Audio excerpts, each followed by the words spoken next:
Abracadabra, you appeared. Good morning. Good morning, Facebook. I hope everybody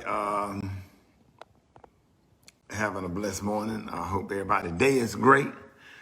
Come on in, come on in, come on in. The doors of the church is open right now. Will you come? Will you come right now? Because tomorrow is not promised. Come right now. Kyria, good morning. What's up?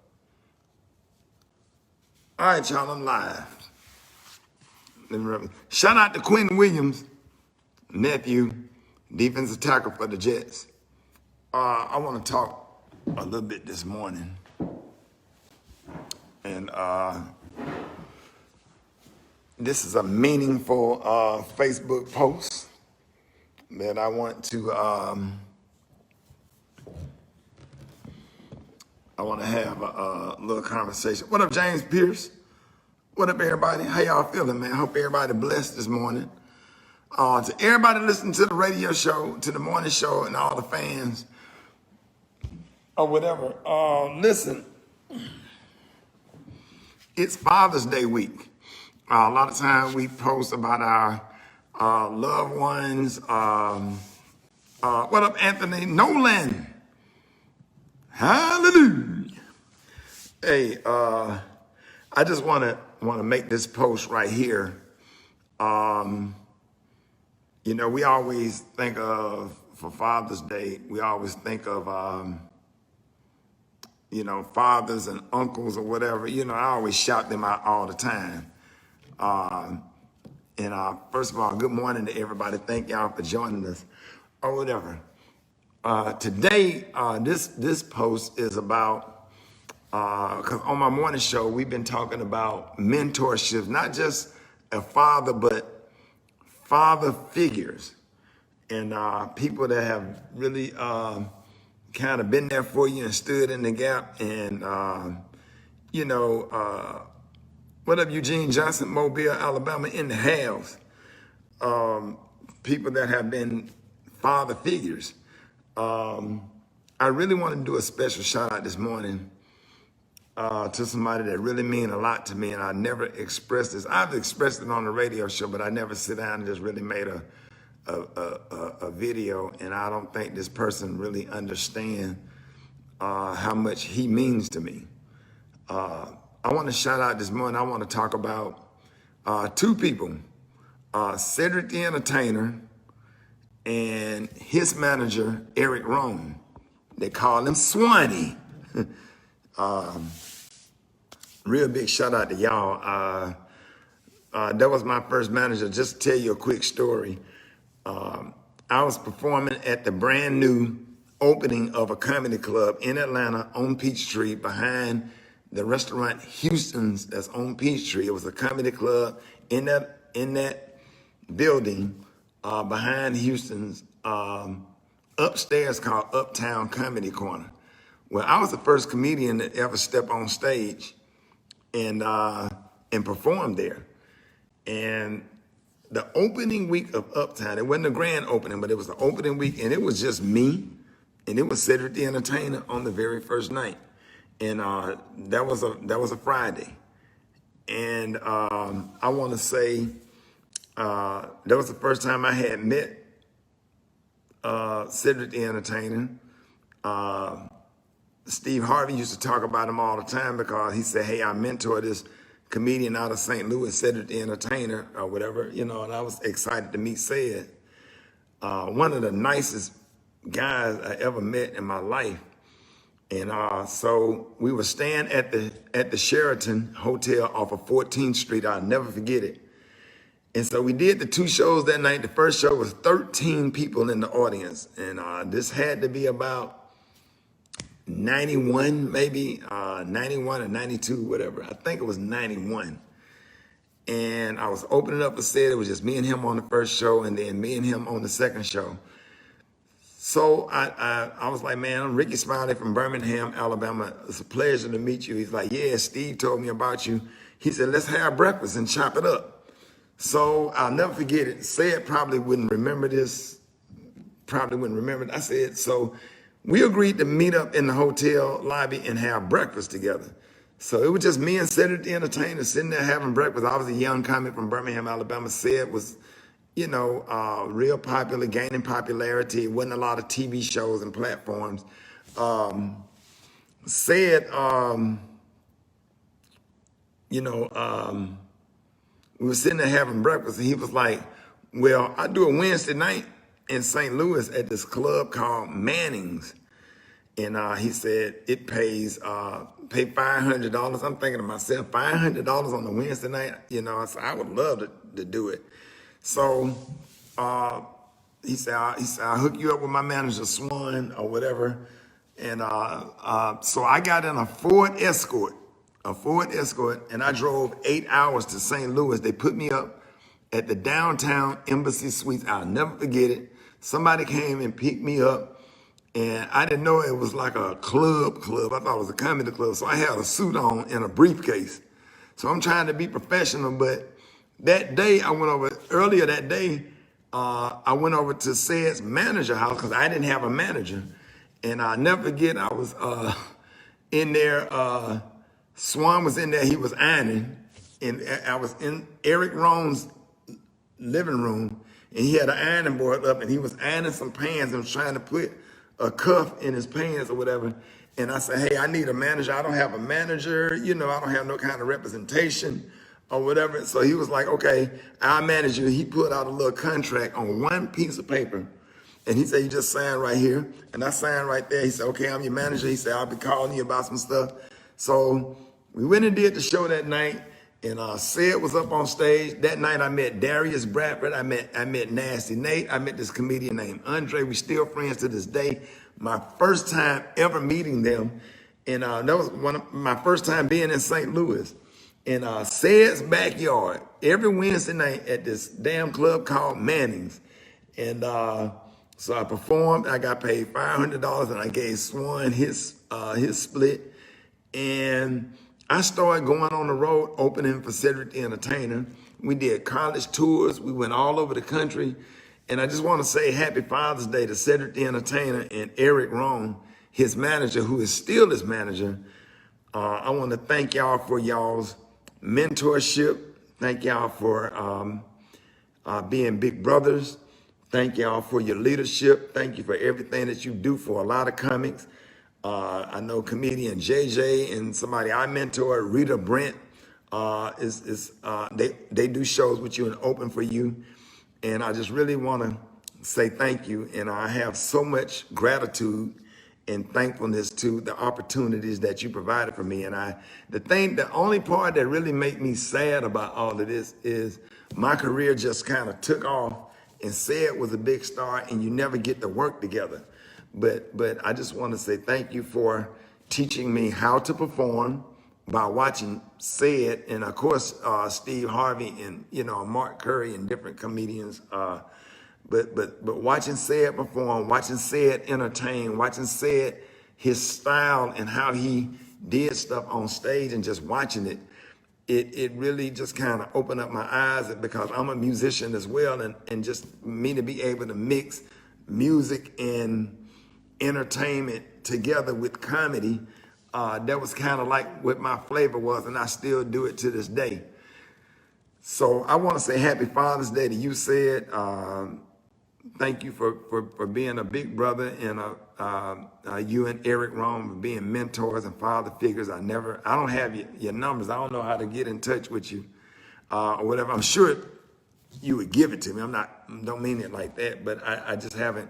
I hope somebody send this video to Ced and Eric Rohn, because I don't think that I would be where I am had I not had y'all in my life. That was the first time I went to St. Louis. That was the first time I went to Miami. You sent me and Darius down there to Miami to perform at Marvin Dixon's club, and me and Darius Bradford went to the beach and rented some jet skis, and I've been addicted to the ocean ever since. So everything, being a boater, was because I went to Miami that one time and went to the beach. And but I want to say to Cedric the Entertainer and Eric Rohn, happy Father's Day. Thank you for being a mentor, a father figure, a big brother in the game, and point my comedy career in the right direction. So if anybody can get this video to Eric Rohn and Cedric the Entertainer, I'm trying not to get emotional because, like, you know, when you get older, you know, people start dying or whatever. You know, I just kind of believe in giving people their flowers now. You know, so I just want to send a shout out to y'all too. Thank y'all. Thank y'all for watching this video. Get this out to Cedric the Entertainer. God damn it, I love you. Eric Rohn, I freaking love you. And it ain't nothing you can do about it. God bless y'all. Happy Father's Day to y'all and all the fathers. Peace.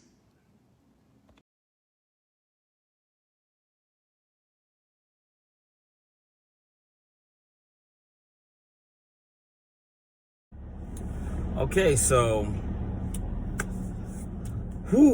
has anyone notified plus size Southerners that this is now a thing? That Chick-fil-A has jumped all the way out the window and has decided to sell their Chick-fil-A sauce in stores on the shelves. When I tell you, I talked to the store manager that runs the store where I saw this display, and he told me that the first day it came out, and this didn't get reported on the news media, but he said the first day that the Chick-fil-A sauce arrived and was displayed in his store, that there was near pandemonium when the first plus size Southerner, and I'm using politically correct language, I'm not gonna say the first fat ass person because that would be rude. But when the first plus size Southerner came in and saw that Chick-fil-A Polynesian sauce was being sold over the counter without a prescription to the masses, he took out his phone and frantically started dialing some of his plus size comrades. And the store manager told me that literally within 8 minutes, there was a plethora of PT Cruisers, Dodge Caravans, Honda Odysseys, early model Lincoln Town cars, and Cadillac Sedan DeVilles that pulled up in the front. And the handicap spots filled up quickly, and oversized people on scooters were bum rushing the door to get to the Polynesian sauce. He said it got so bad that it was reminiscent of the first 7 or 8 days of the pandemic back in March of 2020, when people were bum rushing grocery stores for all types of necessities and hand sanitizer and Lysol and toilet paper and bread and milk and all that. He did have to call for reinforcements from the police. He did have to get a police presence out there. And he said that the celebration that was going on as people were getting, and they did limit the sauce purchases to 2 bottles per person, which he said sparked another near riot. He said the celebration that was going on in the parking lot he said it didn't get violent. The mood was joyous. People were very, very just happy to have access to this Polynesian sauce over the counter in stores. He said some were using it as lotion, some were merely chugging it straight from the bottle, some had straws.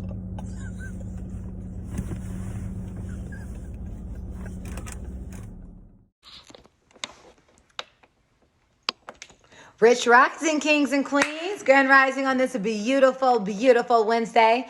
It's hump day. We in this thing halfway through, and it's good. How y'all feeling today? I'm feeling good. I'm feeling great. I hope y'all feeling good and feeling great. Got a lot of gratitude this morning. I must say, I love my job. I love my job, and I am appreciative for what God has done in this little black girl's life. So I just want to say thank you, God, this morning and share my gratitude with y'all. Maybe the spillage will hit y'all a little bit. I can feel the gratitude already. Y'all are blessed and highly favored people. We are in lockstep.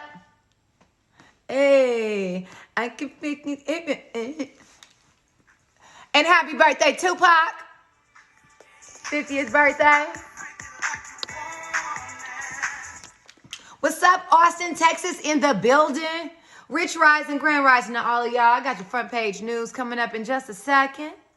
Nice outfit. These is jammies. Got on my pajamas, a little Victoria's Secret on that. Yeah, I got them on sale. Y'all know I don't play about that. Y'all feeling great? Houston in the building, Texas in the building. Come on, Texas. Let's go. Hey. What up, my G? What it do? Young Jack in the building. My sister is in the building. Come on, Tiffany. Hold on. Is it 16? Is it the... it's a real one's birthday. Happy birthday, sister. I love you. It is the realest one's birthday today. No wonder you born on the same day as Tupac. Let me tell you. The G's are here. Young Jack. What's up with that second date update? First date update, second date update. What's going on? Atlanta is in the building. What's good? Yo, I want to tell y'all a super crazy story that my husband tuned me on to about Lake Lanier. Y'all know how we always talking about Lake Lanier is haunted? Well, I got some information for y'all. I'm give y'all a roll call. Happy birthday to all the birthdays in the building. Happy birthday to my sister Tiffany McCall in the building. In the building. Let's go. Listen, we didn't all make it to this day, to this age, to another birthday. So I celebrate birthdays. I celebrate those that the God saw fit to spend another 365 around the sun. Dallas is in the building. What it do? Roll call. Where y'all at? How y'all feeling? Huh? Hey. Jersey in the building. Yes, that's my best friend. That's my best friend. You see me? You see them? You see me?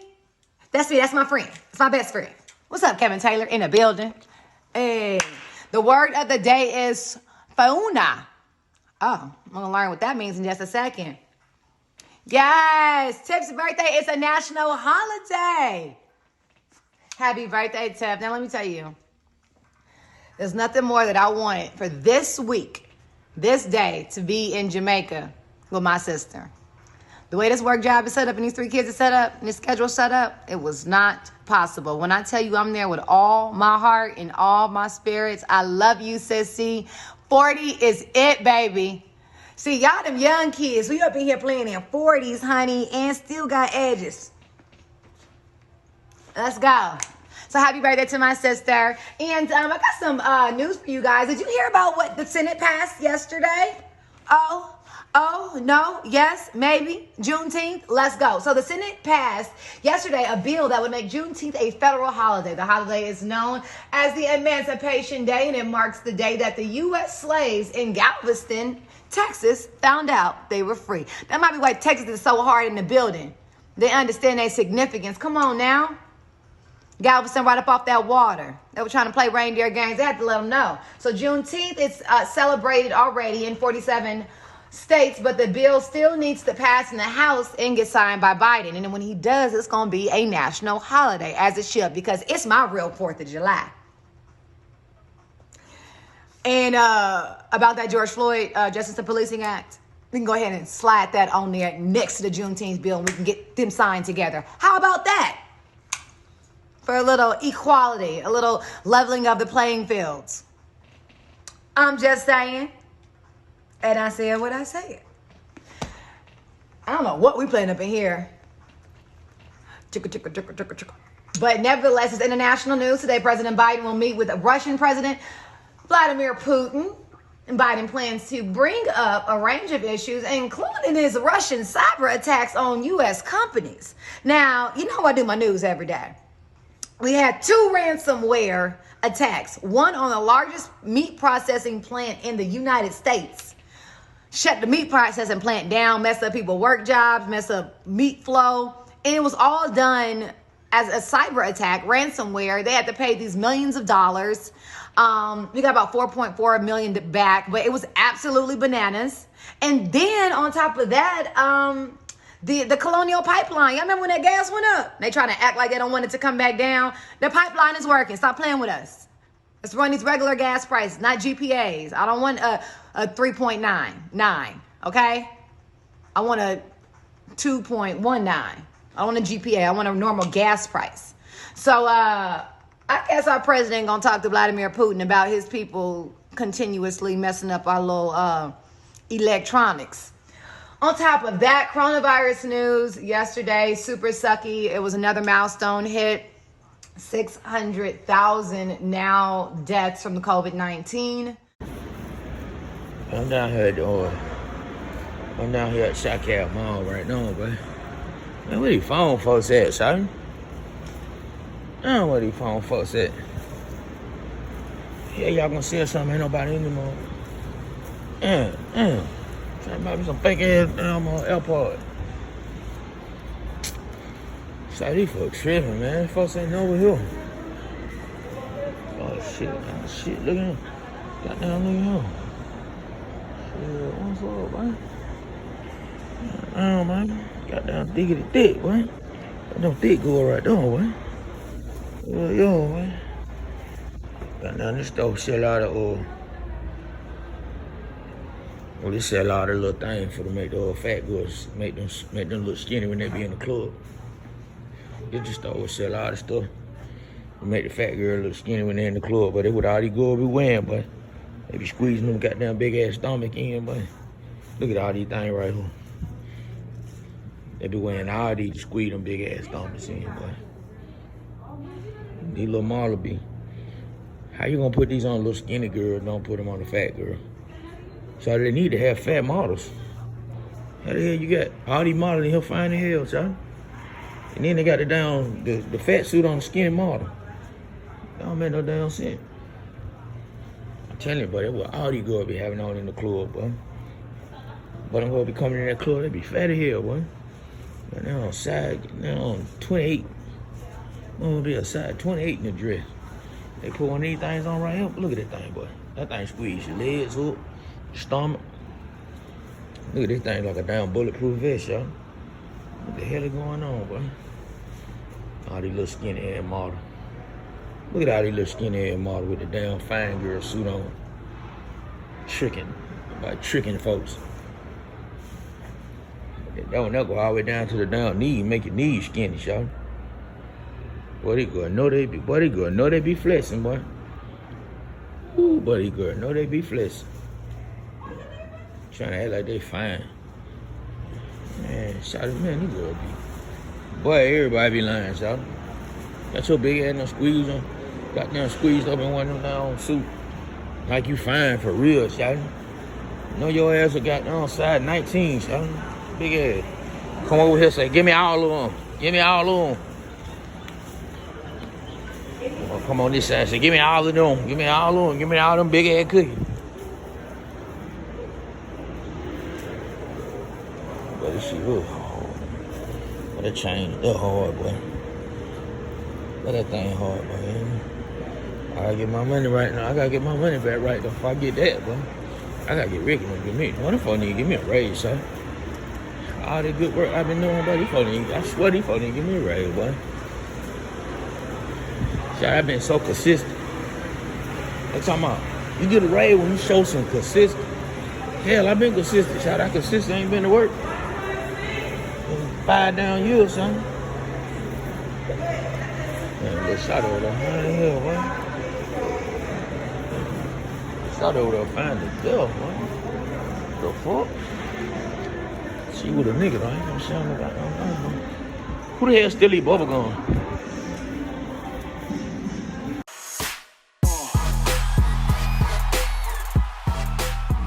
Welcome to There I Said It, another episode of There I Said It with the crew. I'm Alfreda's.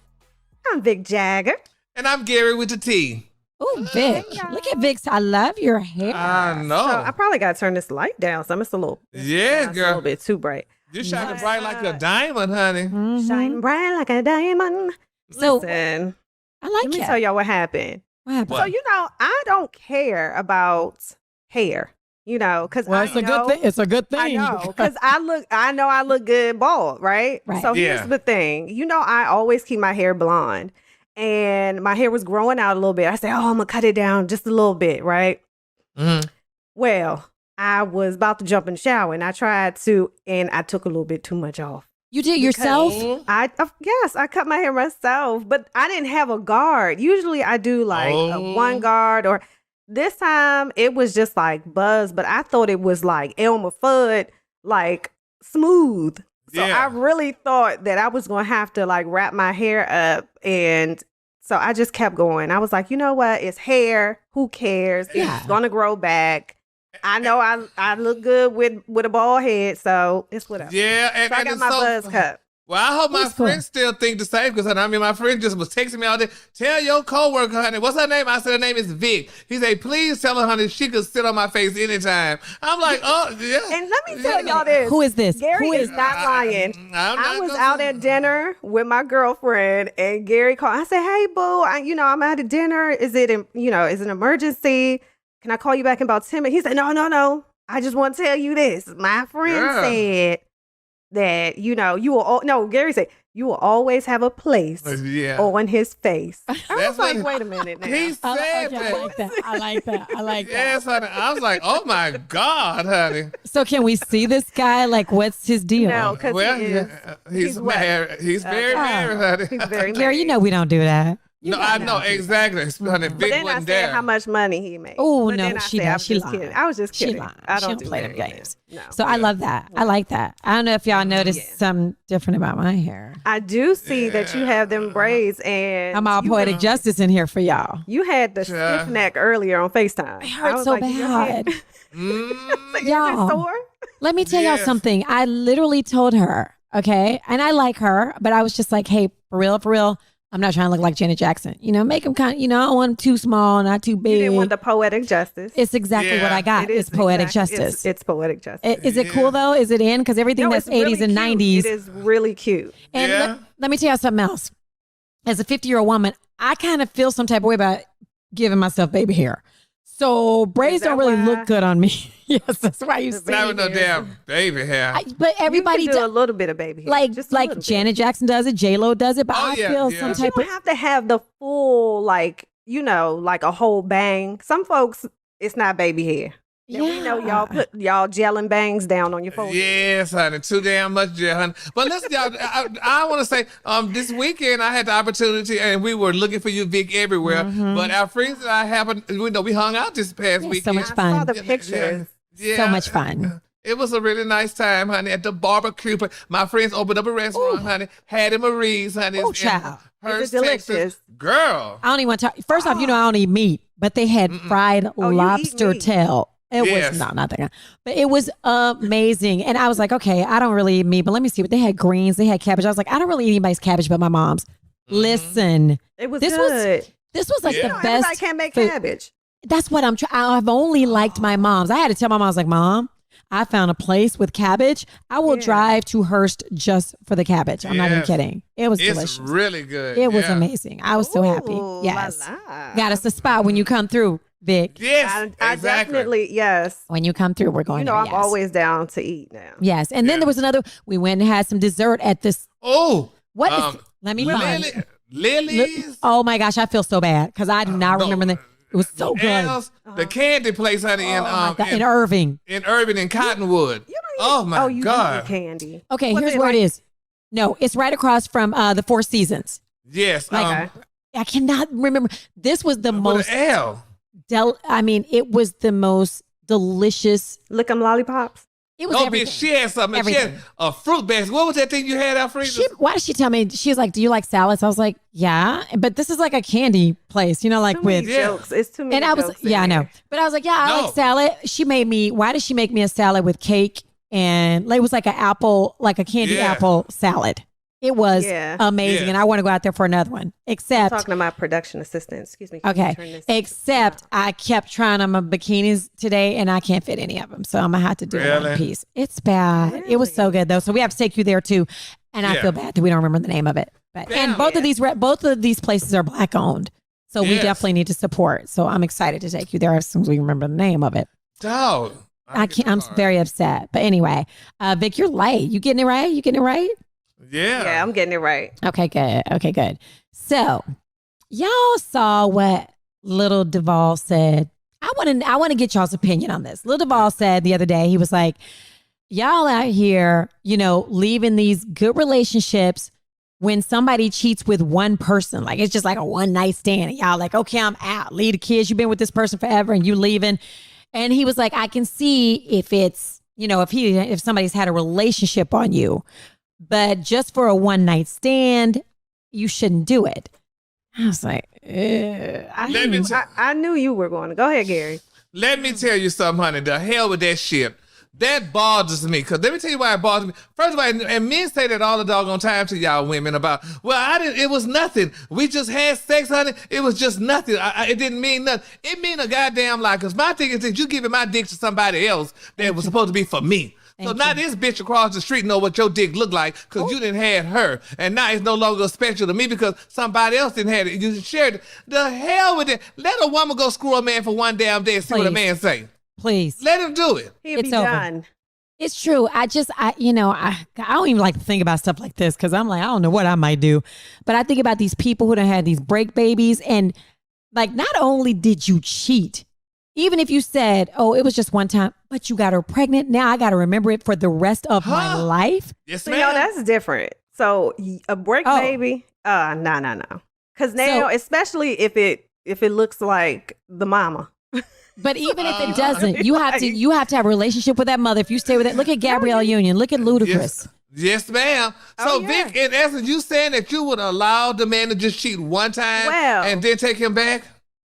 First of all, I will say that when I was younger, I was just like, oh, if he cheat, he's this, that, and the other. But as I'm growing and as I'm maturing, I do recognize that people can make mistakes. Now, what I am saying is, I'm not saying that, I don't know what I would do in that situation at this moment. I know for sure if there was a break baby, I'm done. Yeah. But if it was something where, I don't know, let's see a scenario. If it was a bachelor party and A bachelor party. You go ahead and get your love. I'm just saying, Yeah. I just don't know if it depends on how long I was married, what the situation is. If he got his dick sucked, I'm just like, okay.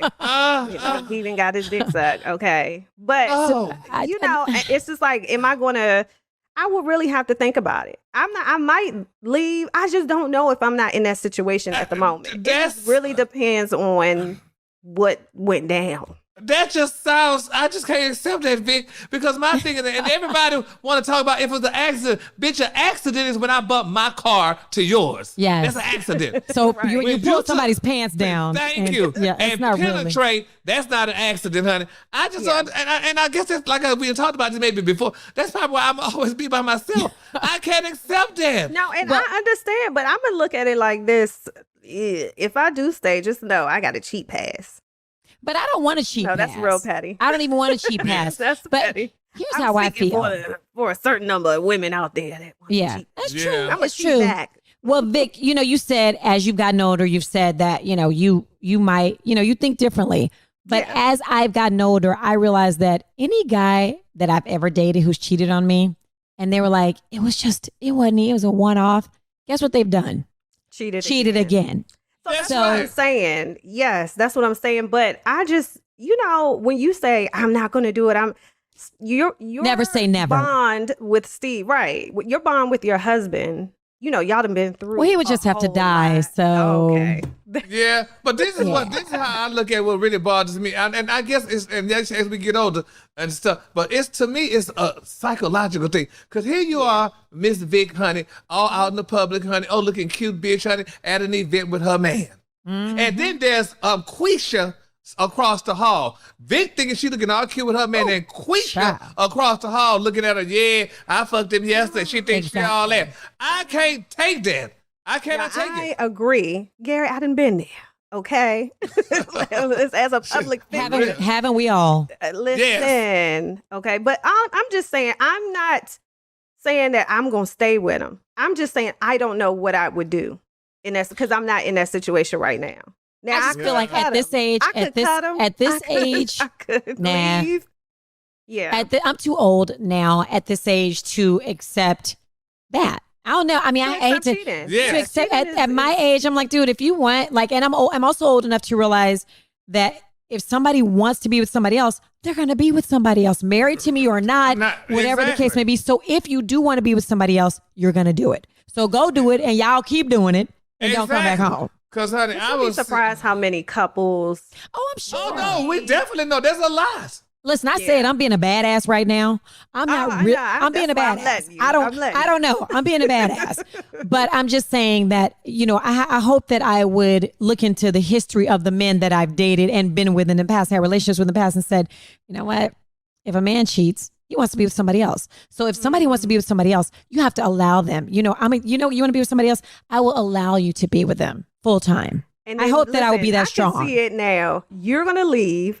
And then Steve is going to show up at your doorstep with snot coming down his nose, like, well, you know what? Been there. I mean, I was Steve. I'm just saying. I was like, but, hold on. No. But I've been there. Girl, I had a guy show up on my mom's doorstep. Like, I can't believe, you know, I feel so bad. My mom was like, oh, Georgia. Like, I'm like, you don't know the whole story, Mom.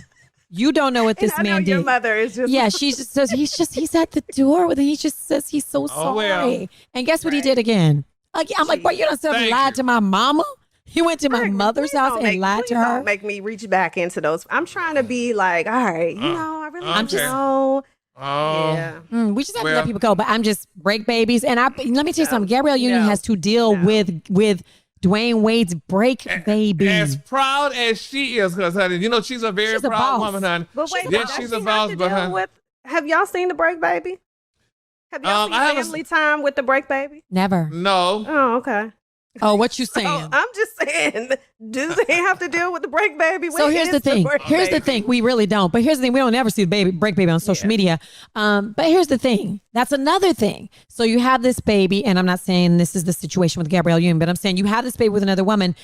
Am I the kind of woman that doesn't want you to ever see that kid? Because I'm already mad. And then what kind of man does that make you?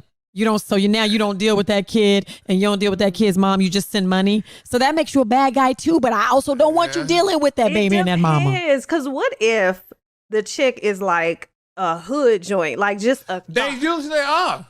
Okay. What about it? Right. So super thoughts, meaning that she knew who your man was. Maybe she was trying to trap him. Maybe that was her intention. You can't get trapped. You can't get trapped unless you put your foot in it. Wear rubber. What? Wear rubber, honey, if you think you're getting trapped. You cannot you can't get trapped unless you put. Well, I mean, yes. Okay. You can't. I mean, come on.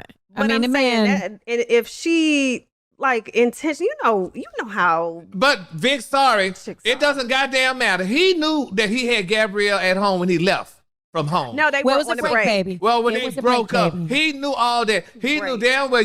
How in the hell you gonna sit there and live with a damn woman, knowing the public figure that you are, the rich man you are, and you're gonna screw without a damn condom, and you know damn well these girls are fertile as soon as they look at you. So, honey, that was on you. So, no, honey, too bad. Oh, child, that would just make my heart break. Yes, it would. Just if my man went and messed with somebody and had a baby with him, it would make and y'all know it makes it so bad for Gabrielle. She couldn't have kids. I know. That's some shit. That right there. Yeah. No. That's why she never smiles. She always looking mad. She never looks happy, baby. Miss Julia, Miss Julia put that smirk on. Yeah, that's why she never have a natural smile, baby. Yeah, she smiles. She don't ever look like she have a natural smile to me, baby. But honey, she don't look happy. She don't look happy. So basically, we got a no, and a maybe. No, I said you already said maybe. That's a maybe. No, first of all, I said no break babies. We're not doing that. And then I said it depends on the circumstance. Now, what happened? It ain't no more circumstance. I don't know what I would do in that situation. And Gary, you really don't know either. I don't know, but I know, but it happened in my family. I will say that. It did happen in my family, honey. And the thing about it is, though, honey, you out there having a damn baby for a married man and thinking that man gonna leave his fucking wife for you. Now you sitting there with a bastard because the man didn't leave his wife and you got this child that you got to deal with. Mm-hmm. That's how. But what if? And then everybody holler, hey, it wasn't the child's fault. No, it wasn't the child's fault. But the child need to talk to his whorish ass mama and say, Mama, why were you fucking a married man? Well, I think it'll be a while. That was my It'll be a while. point. That It'll be was a while my before the baby can do point that. about the chick messing with a married man. Like she knew, and he knew too. So we Yeah, can't they knew. blame it all on. Yeah. Absolutely. But let me ask y'all something because I just, I really don't drink except like date night, which I have every Friday night. And so now my husband knows if he gives me one drink, because I mean, when I tell you I used to drink like twice a year, now I have a drink 2-3 times a month. Okay, date night. Okay. When my roommates, like not my roommates, but when my college friends be like, oh my God, I got so drunk. I can't believe I had sex with him. I'd be like, bitch, you know what you was doing. But now I think differently because I'm like, wait, what happened last panties night? be like, yes, I'm like, wait, what happened? What? Like, I'm so glad I didn't drink in college because I would have been a hell of a hoe. Whatever. I see how it can happen. So what if somebody said that's their excuse? I was so wasted. Like not Chloe. Is it Chloe? Yeah, Tristan. like no, like the other one, like Lamar Odom. Listen, I'm like all of them was cheating. I know, right? Scott, Lamar, Poor Chloe, my Lord. But like Lamar Odom, he was high off like his ass, which I think he admits. So that's kind of an excuse for it, possibly. What? Drugs. Like if you're drunk, if you high, I don't know. Well, I didn't know men could get erections when they drunk. I didn't know. Well, it takes a lot more time. It does take a lot more And then work. it takes time to get it done, and it's just a lot. Yeah. Isn't that the longest? Oh ever? my gosh! I'm like, how much did you drink? Did you have fun? Yes. I'm so sweet. Carry it on. Yeah. But which brings up a point. I have a question for y'all. Have you ever done drugs? I don't mean like because I got kids. I'm saying, have you ever had an experience with You drugs?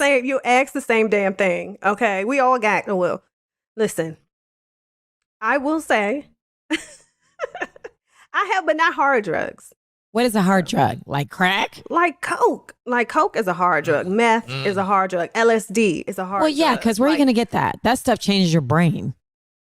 It's very easy to get drugs. Yeah. Really? Yeah. And in college, they were doing, they called it rolling. They were doing ecstasy, So And is I never ecstasy did that. considered a hard drug?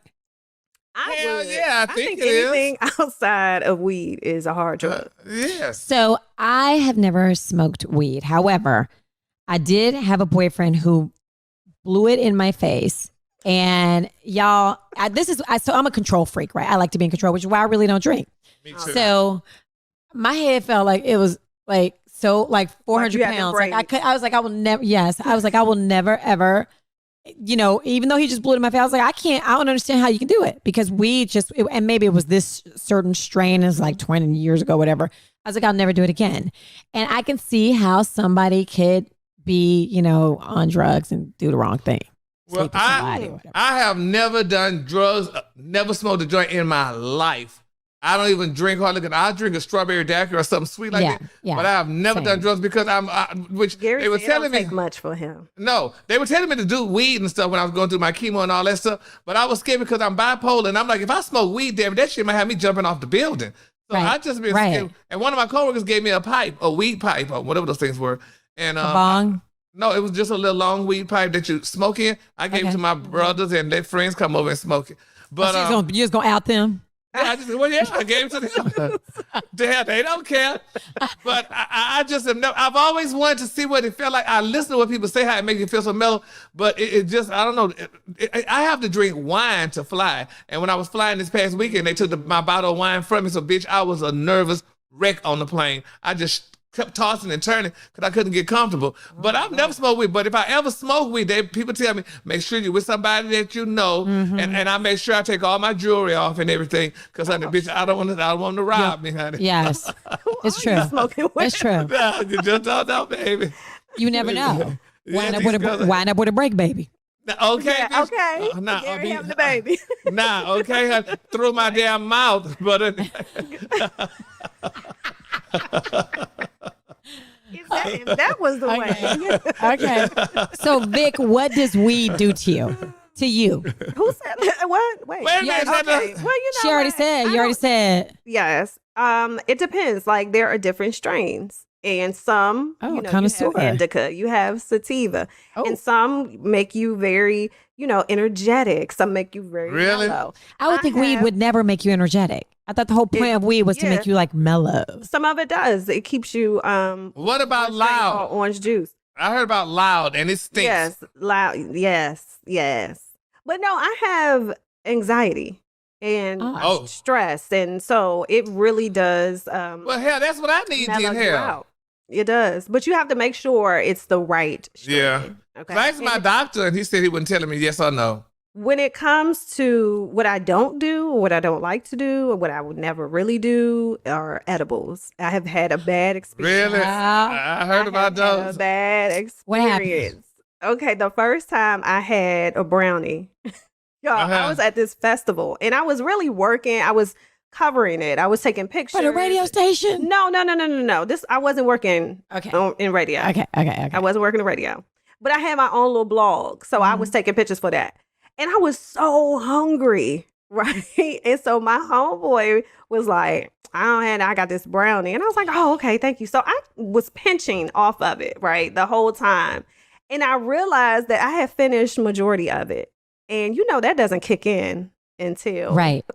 until you are Hi. yes, till it's till time to go to the later. hospital. Till man, what? Girl, I thought I heard my heart beating. Like I could hear it. I was tripping. Bless Salute. you. Thank you. And it was just I was tripping. Well, Okay. Vic, somebody ahead, told Gary. me to, if I wanted to get high and do some certain acts, they say let somebody blow smoke up my butt and it'll. So I was about to say that. For It will real? keep I it- have heard stories about people. I'm about I to heard Google cocaine. it. I'm I about to heard Google it. cocaine in your butt. Weed. And make it- Mira. And it makes yes. Yeah, you can It- take more it- pain and stuff. So that's No, what I was no. Wait a minute. Now I didn't. You should be They putting were weed. trying to get Oh you, Gary. my gosh. Yeah, they were trying to. Oh, It's a name, y'all. It's a name. So Guess what it's Gary called? said there are more blood vessels in the butt. But yeah, so Okay. Guess what it's called? What? what? Boofing. They say boofing Boofing? marijuana is a thing, but not what you think. Yes. is- What you think then? It says don't boof your butts to get high, dude. Don't boof anything for that matter. Shoving drugs like ketamine or alcohol up your butt, known as boofing, and butt chugging in the frat crowd is what they do. Takes advantage of a high amount of blood vessels, just like Garrett said. Garrett done told us a little bit about himself. And in the rectum, which speed up the absorption process for faster, stronger I heard that. intoxication. But Yes. it can quickly turn into overdosing. Oh, really? Oh, people do it See? with drinks. Like they say Oh. alcohol poisoning for those stupid enough to you try got it. Henny in your ass? Oh, There are, listen to this, y'all. Join There the are butt cannabis infused suppositories. But oh, however, Oh, no, I haven't heard of that. they're not for recreational purposes. Patients suffering from issues Yeah. typically use them for a stronger form of relief that can last up to 8 hours. However, Wait, cannabis Chris. infused suppositories aren't psychoactive. Does it say anything about being able to take it in the butt to do anal? Because that's what they told Gary. They I just- want to it's make called- no, sure. that's It's called, she just boofing. said it's called boofing. It's called boofing. No, you said to numb your butt to make you Yeah, take it. yeah, that's not a numbing agent. It doesn't say. You know what? I'm googling this, but I hope my kids don't use this computer. because- okay, does boofing What was numb mom searching? your Yeah, butt? Okay, let's see. Yeah, This is yeah. ridiculous. Gary said Coke can numb the. Wait a minute, Gary. I'm not gonna do it. I'm not gonna do it. Now, I'm not gonna click on it. Mm-mm. Oh, Nope. How to booty bump better? Nope. I'm not clicking on how to booty bump better. Hey. Well, all right. How about But this no, one? I will say, if you do, you have to watch out when you go to parties and stuff because they will have it like Rice Krispie treats and Yo. different candy, and it's so many different infused things, and everybody doesn't make Really? it the same. Some people put too much in it. Some people don't know really what the measurements are. Like mine kicked in, and I had to pull over. And Wow. take a nap. what? Okay, to wait. take a nap. This is fascinating. No, I didn't. Booty bumping involves mixing drugs, usually meth or cocaine, with water and squirting it into your butt through a syringe without a needle. Oh, we call that douching. We douche that way when you squeeze Yes, water in y'all your butt clean. to clean Yes. out. I am- clean it like chitlins. Like I got to erase this from my history No, because you didn't. I got to get this up. I don't even know how do I got to figure out how to erase I this. heard about it. No, you got to do that before, Yeah. before Look, dates. quick now, look out, and we're gonna move on after Yes. this. Let me just say this though: when I was younger and I didn't know no better, bitch, I used a dishwashing liquid bottle, and bitch, I put that water in there and tried to dish. That shit tore my ass up because that dishwashing liquid tear you up, bitch. Girl, I was screaming and burning. Yes, bitch, screaming and burning, bitch. I was like, girl, I make sure a goddamn dishwashing liquid bottle is completely clean before that happened again, honey. Yes, I told you to do a dawn dish. Nobody. yeah. I'm going to start calling you Bubble Butt because No, I wish I could get those days back now. But anyway, girl, Okay. go Yes, on, and that is move why on. he said move on. Yes, move on. I can't with you. Okay. So, but have you, okay, I was going to ask y'all about this. I meant to because Oh man. I was thinking about, you know how men, like when they cheat on you or men or women, whatever, they cheat on you. And then when you leave them, they're like, wait, for real? For real, you gone? And then they start stalking you. So have you ever had, Gary, have you ever had somebody that you broke up with stalk you? Hell no, I ain't had no but two damn serious relationships. You're a virgin. You're like a and- virgin. Such a virgin. You're a virgin. And look, and they left, and the rest of them, honey, was pickup orders. So girl, pickup orders on stocking. So girl, Wait, what a All right, Bubble Butt. okay. So I ain't had no stalkers. I'm not gonna say I wish I did, but no, I've never had any. Okay, wait. Have you stalked anybody? Just be honest here. No, well, I don't know if you call this stalking, but when I was ending a relationship, babe, I went to my friend's house, honey, to find out, honey, who the fuck it was messing with. Yes, it's stalking. Yes, that is. Well, Don't try I to act guess- like. I Don't guess try. that's To, you stalking. wait. Did you wait outside in the dark? Let me tell you something. I'm gonna Yes. make this quick. Look, I'm gonna make this quick. Gary was rolling in Don't the make it. bushes. Don't make it quick. Tell the truth. My friend is a realtor, honey. So my friend who I was dating was moving. So, and the bastard wouldn't take my calls. So, honey, I called my friend and said, girl, listen, honey, I'm thinking about buying this house. Let's go over here to this house and let's bring some flyers. So, bitch, we got to the house, honey. The bastard didn't go to work that day, honey, because his child was sick. So he stayed at the house because I was going to put flyers on that bitch to let him know I've been there. So don't try. Were You can answer my damn Wait call. a minute. Were these flyers of you bent over? Remember you said you Hell would no. paste the- No. Okay. No. Mm-mm. Because you fucking said it. You Yeah, said no. you would make Take a posters. picture of You it. said you would make vagina yeah. posters. Oh yeah. Well, yeah, but no. never forget it. No, Sound like that's where the story would came. it could have, honey. But no, that's where it was. I mean, that's what I did. So I don't know if that was stalking or not, but you know, it is. All right, so let me ask you something. Since you did, we're not going to consider that. That's like in the middle of stalking. But are you glad that relationship was over? Like they were a loser, whatever. You No, glad? but it's amazing though. But we're friends today, though. You know, it happened, but we're friends. You're That's what always staying friends. Yeah, I was just gonna say I'm friends with my people that my exes, quote unquote, because I mean, you know, it's no big deal. So I mean, you know, we talk. And matter of fact, he and his new lover came to my house, honey, for a Christmas party. Oh, it was that one. Okay. Yeah. Did you like his new friend? Oh yes, let me tell you something, girl. When it comes to that girl, that's when you turn white woman. Hi, how are Yes. you? Yes. Yes, honey. I mean, I don't. I know. honey. See you. Yeah, exactly, honey. Yes. So, All right, Vic. yeah. Have you ever been stalked? I'm not really stalked. Wait. I Let me just feel say something right here. Let me say something. We're not talking about stalking where somebody is trying to kill you, because I don't want people to think we're taking stalking lightly. So I don't mean no. stalking like that. I mean, like, have you ever had somebody just, like you might not. So I've had people that have not like left me alone and found ways to like contact me, but not really like stalking. Just kind of annoying. Just like why do you keep hitting me up? Yes. Now, as far as me, I didn't like Gary. It wasn't a real stalker situation, but I do remember one time, okay, the dude that I was dating, okay, in my mind, we went together, okay? In your mind.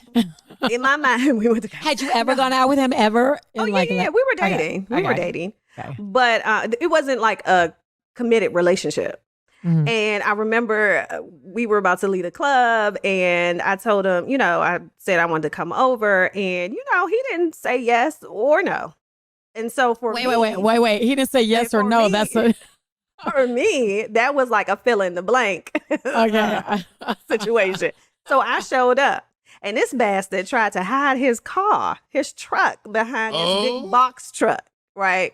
Ooh. And when I saw it, I said, "Oh, this nigga trying to hide." Okay, so That really pisses you off.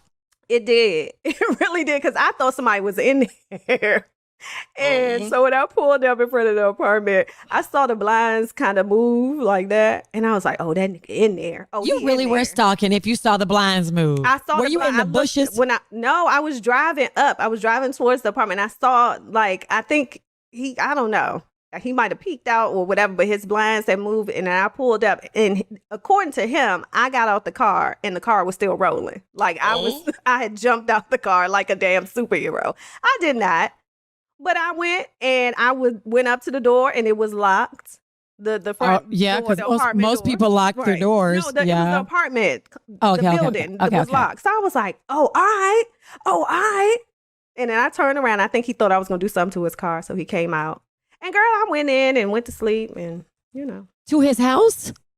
Yes, I still. So that wasn't stalking. No, but if he I was let not you in. He was mad. He was pissed. But what was he going? I went in. That was I peeped the scene. I looked around, made sure wasn't nobody hiding in that motherfucker. Okay, I thought it was a bitch in there. Okay, Listen, but yes, you go ahead. All right, listen to y'all now. Do y'all watch Wendy Williams? I do. Yeah, I catch Did Wendy. did y'all see what she did with Gary Owens the other day? Which was, I don't understand it. She went out on a date with him. Yes, bitch, she flirted with the man the whole time. Yes, honey. And then she went out on a dinner date with him and what have you. And people are starting to wonder, I mean, is she becoming a bachelorette or what, child? Because then it was Michael, then her and Lamar Odom. It's too much going on with her. Don't nobody want Wendy. Definitely nothing going on between her and Lamar Odom. But I did see her flirting with Gary Owen, and he was just saying, I'm not divorced yet. Like, I think he was just being nice to her. I don't think he would go out with her. I don't think that I don't know, but that's sad to say this though, y'all. And y'all know I love Wendy, honey, dearly. But she got lymphedema, in her feet. Have y'all seen her feet? What have you? Now y'all know I'm about to Google it because I Google it. Girl, they done posted and deleted it. Yeah. Okay? It looks like I'm about to look at images too. Do y'all think men look at women's feet, honey, or do they just look at everything? I don't think they care, but for me, I don't care my feet. So men love feet. Don't play games. Men love feet. Girl, somebody men love feet.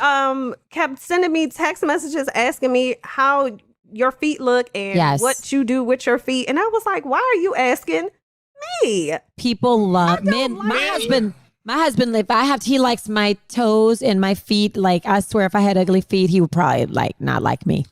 I mean, he loves feet. I don't don't put your feet on me. Well, that's a woman's thing, but a man love to lick a woman's feet. And I hate that. Yeah, really? I know, like on what movie was that? 40-year-old virgin we kicked. No, which one? It was one of them looked like with the wines or something. But I had my feet licked before, and I just sit there while you licking my feet. I'm sitting in my mind, you nasty bastard. Yes. I don't believe your ass doing my I've been barefoot all around his house. He got your nasty thing. in his mouth. Yes, girl, honey.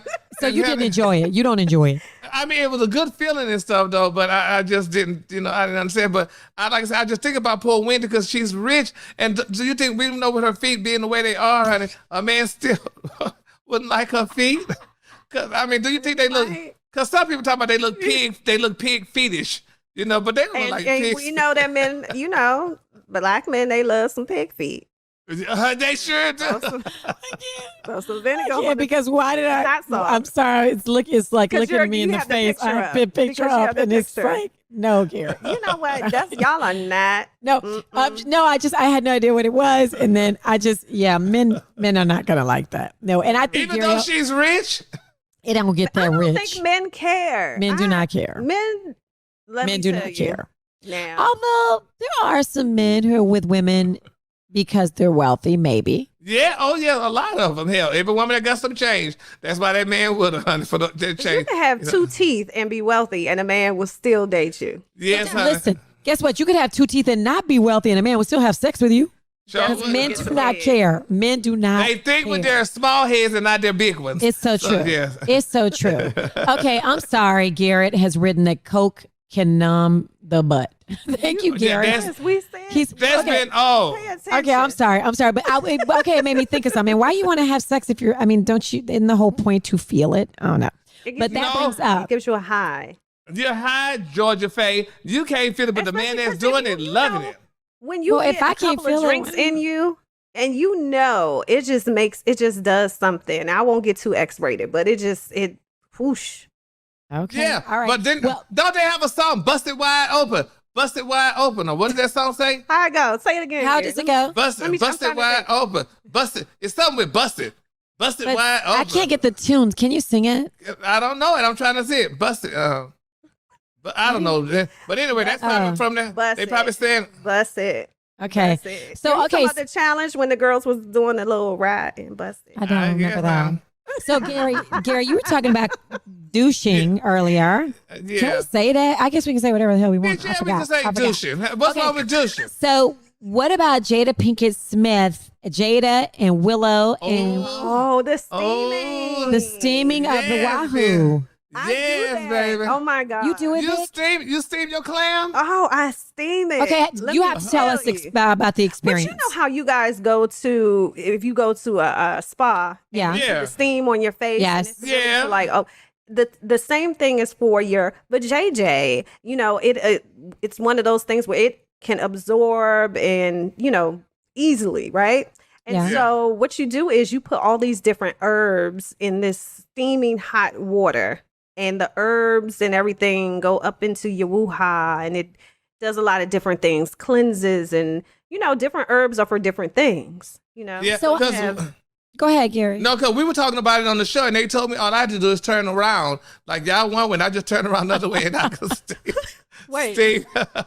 No, you can't. You I can steam. I guess you Yeah. can steam everything. You can steam the bujaja, the bujina. Bujaja, the bujana. Okay, so how long does it take? Wait, what are we calling it? The wait. buja, the The buja, buja, it's called the bujina. We call it the bujina. bujina. Okay, yeah, I never thought about steaming the bujina. But so you sit on like a bucket for how long? Not a bucket, No, bitch. not a bu- I mean, that's what it looked like. I was like, y'all like sitting on some buckets. No, it depends on where you go. Now they actually have you have the information right there. Look it up. It's Why y'all keep trying to get me to pull stuff up on my Because computer so look my up- kids use this for homework? look Well, up get 'em another vaginal one. steaming. Look up benefits of vaginal steaming. Benefits. And you can do it at home. You just get one of them little pots. The pots like All right, baby. Yes, a kettle, honey. Get a kettle. you get the pots that sit on top Oh, of the you can burn yourself. So you can burn No, yourself. you can. I did do that. Then where it's a little bit too Really? hot, because you got to put like a cloth or something around, a towel around you so the steam won't come out. And sometimes it's a little bit too hot. Okay, and you don't want the steam in this hot pussy. Bitch, a hot pussy, baby. The hot pussy. Girl, getting off Fucking that, hot. get off of that coffee pot running, bitch. He said the coffee pot. You don't put it in a coffee pot. Oh my God. Whistling. No. I just picture. I'm not clicking on it. Whistling. Y'all not gonna get me. I'm not clicking on No, it. no, it's a real thing. They It's a have them at thing, yes. spas. Like The how you go grand get girls do it. You go get a pedicure and you're sitting in that. They have Mm-hmm. chairs that kind of look like that, and it's like women that are sitting side by side. Now I don't do that. Now I ain't going to get my Really? steam with you. Like we and I Yeah. go on a group trip. I just don't know But- how sanitary that might be to sit It's on. steam, Alfreda's No, going they up in you. clean That's it. Of course sanitary. they clean it. Like the girl, I went to a girl first. Like she did the whole thing, right? And she had cleaning see. stuff. She wiped everything down. She did all that. Yeah. And then I found out that I could do it at home. So I don't have to go nowhere. And think about it. It start off as a clam and it ends up as a butterfly shrimp. So there it goes, girl. It'd be great. Now, if your pussy look like a clam. Again, I accidentally hit images. And I'm done. Nobody told you to hit images. I did because I always like to. No, that was a mistake. I think Yes. it's a great thing. It's a beautiful thing. If you have not tried vaginal Exactly. steaming, But I or would do it at got your home. vagina steamed. You got your vagina Yes. steamed. So you got your vagina steamed. No, I here. didn't. No, Gary. I haven't got mine yet, but I'm thinking about it though. So the little bit I have left. But yeah. Wait. Okay. We're not going to even. No. So, okay, maybe we switch over to a whole different conversation. Let's just switch. Did y'all see where, I know y'all don't like to talk about Alex Rodriguez, but I feel sorry for You him. always His ass. The hell Y'all think he's with Katie Holmes? no. No, he ain't no damn Katie Holmes. Y'all, he went to her building. Well, he could be with her though, because he do like white women. He hates Hispanics. I don't know why J-Lo thought she was gonna be his woman, honey. She should look at his history. my- He don't date damn Hispanic women. He date European women, honey. But nevertheless, But I she think got J-Lo broke up with him because I already told you I think she and Ben was messing around in the first place. So I don't Yeah, think they were messing around. No, not them. please. I just think it was one of those things. You know how those exes that keep in touch, those exes Yes. that are, just friends. And from what I hear, like, a lot of men have that underlying, like, we're friends unless you offer up Exactly. the cooch. That's right. And So- if it's an ex, And you lonely. they always feel like they can, If it's an ex, yes, but not just friends. Because I have male friends. I have male friends that I know would never try anything with me. Like, not like Well, that. you don't know. If you give them an opportunity, I bitch, was they just will. about to say, you don't know that. You don't know, boo. A man, as long as he's heterosexual too, and you hetero, oh, trust me, honey, he'll try. Now, somebody like me, girl, I'll walk on by. But anyway, But Carrie, do you walk ever on by see it, women? Carrie. Do you ever see any woman who is just such a bad? She's so bad. That you wouldn't just want Now, to try. what? Like you just want to just. Al Freeze, I have the vision in my head right now when you and I used to goddamn get dressed together. When you true. introduced me to thongs, your ass was butt naked, and it didn't do nothing to me, girl. My blood pressure don't even rise. So no. Rise at all. Nothing. But I might not be your type. No. I'm like your sister, so that's different. Yeah. So you didn't see me like that. And No, what if I it was didn't. somebody else? What if it was another beautiful no, woman? because I'm trying to see Jesus' face, so I'm not gonna go that route. No. Okay. All right. Gary said no. Vic, have you ever seen a woman as so beautiful that you thought that you might? What? I'm just saying, have you ever Dip seen? in the lady pond. Yes. Have you ever seen a woman that was so gorgeous, No. or just even I don't know, in a movie? Or have you ever seen a woman that you thought, So maybe? the thing is, and I think I said this before, I have not been with a woman or tried anything with a woman, right? But one woman who she dresses very masculine, and I was like, I kind of like Really? her. Like, I think it was the masculine energy though, and I remember Gary saying, "Well, she's a woman, so you like the woman." I was just like, I think it was the masculine energy that was attractive. It was a rapper. Queen Latifah? No. Oh. Who was it? I'm about to look it up. I know who you're talking about. She was out like 5 or 10 years ago. Young and May. Young and May Oh, did Young a and May. video. Yeah, Oh, she yeah. did a video, and it was a video, and I was like, Let me. Everybody like her. it's just, They do. Let me get in. Let me see what. yeah, it was one of the videos that she had just had. I gotta look what Young and May song kind of is. look real hood. Yeah. She's They're real quite. good. She's very hood looking. That's not just masculine energy. That's like hood thug Yeah, energy well, that she's that's throwing what off. she likes. Yeah, I'm just So Vic, you like thugs? She throwing off thug energy. Yeah. Hey, Now, she didn't say she was sleeping. She just said she liked her. Anyway, I liked her style. Just Well, that put it surprises like me that. because I would think, like, I was like that thinking, energy. she was gonna look something like, like a I know like what you about to say. No, I was gonna say, I'm not gonna say who, but I was gonna say a woman who had like a suit on, like a tux, had like a cute haircut, Oh, Janelle Monáe. Oh, Janelle Monáe. like a Janelle Monáe. Monáe. Like a Janelle. That's what I was thinking. I was not expecting to see this hood chick who looked like Snoop. Oh, well, on that note, honey, I think y'all might want to conclude, honey, because Okay, wow. I don't want her to get mad at me because she would fight me if she saw me. she sure will be. Take you down. And I can't do nothing about it, honey. I wouldn't fight her though. I'd be like, hey, you win. You got it. Because I be doing the windmill like, get on here, get on here. Okay, so Gosh, am I today, the only fighter in this group? yeah, I'll fight, but I might not win, but I'll fight. I'll fight till I'm like tired. Well, you already I lost. fight, but I might not win. Okay, so today we learned about boofing. What can we take away from today's show? I learned about boofing. I Okay. definitely learned about Yeah. boofing, and we came up with a new word, bugina. Yes, we did. Yes. Yes, and honey. we came up with a new name for Gary, Bubble Butt. Literally. Definitely. He is literally a bubble butt. You trying to say I blow bubbles out of my butt? Yes. Yes. But you glue them in there. For any man who might be watching or listening, Vic, if you cheat on her, she might take you back. She'll take you back, honey. She'll like, girl, come back. No, come I back, did not say Leroy. that. Come back. She'll I give did you a not say chance. You'll give him a chance. It depends on the situation. If we're married, you know. I mean, if we're just dating and if we're boyfriend and girlfriend, bye. But if we're married, it's different when you're married.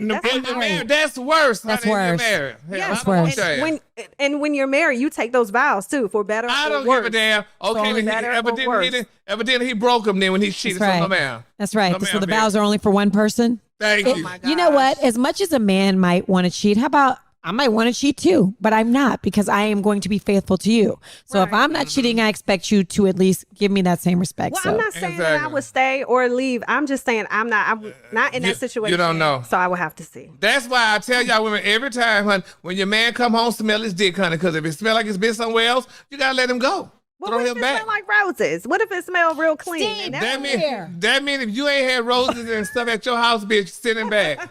Nah. What did they say? You about to go smell? Y'all get him in trouble. Every show, y'all get him in trouble. Yeah, honey. Yes, roses smell like real boo-boo. Didn't they say that in our cancer? really It smell smell like real. Yes. Nah. But what does that Okay. mean now? I don't Nah. understand it. That mean they never been that way? Okay. Oh, okay. Well, All right, thank you well, guys. that's so nice talking with my crew. I love you Yes, guys. I know we love you too, honey. I love each and every one of you. You all are so beautiful. In the words of Diana Ross.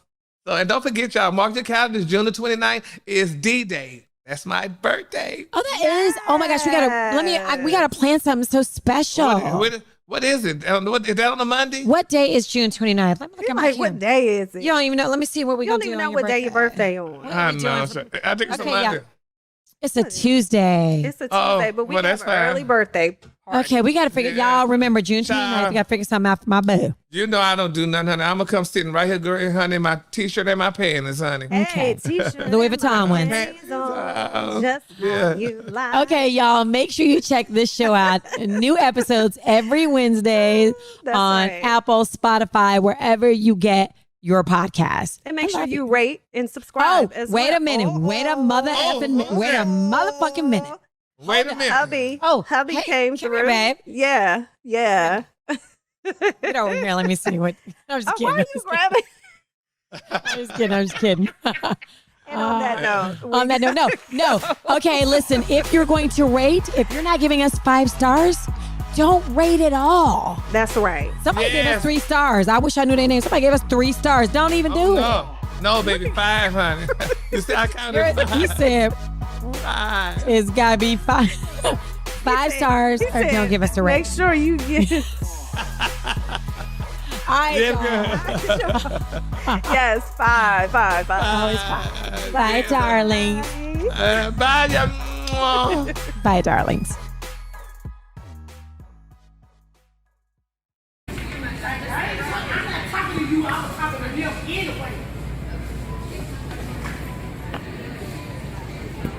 Excuse me, what you say? Excuse me, what did you say? Now, you damn right, don't say nothing. You damn right. What's wrong with you, honey? Let me tell you something, don't let this right. Wait a minute. Let me tell you something, honey. Wait a minute. Let me tell you something, honey. Don't never let this motherfucking damn foot right here fool you.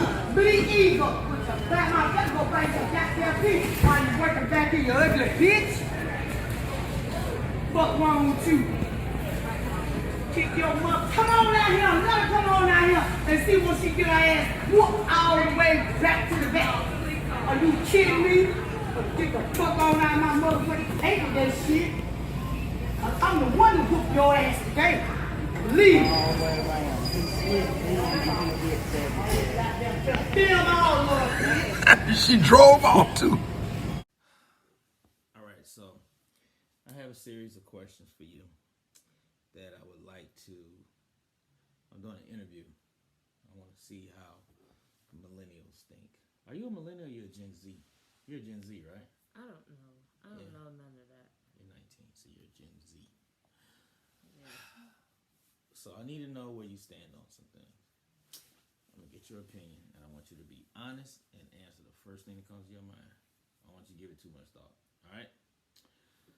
Where do you stand as a 19-year-old college student going into your second year? Where do you stand on a woman's right to choose?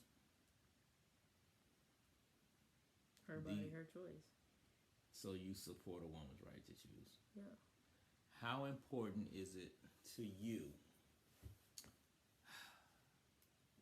Not how important is it to you.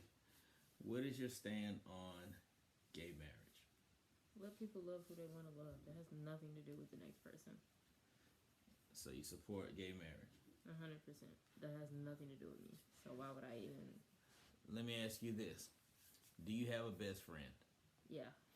If your best friend came out and told you that he or she was gay, would that change the nature of your relationship? Not at all. Okay. Enough about that. Now let's get into some more personal things. On a scale of 1 to 5, 1 being the absolute worst, 5 being the best, how would you rate my performance as a father over the course of your 19 years? God, negative 14.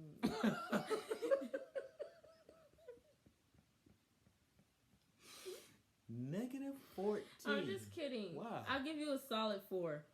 Okay, a solid 4. A solid 4. Okay, now this is compared to other.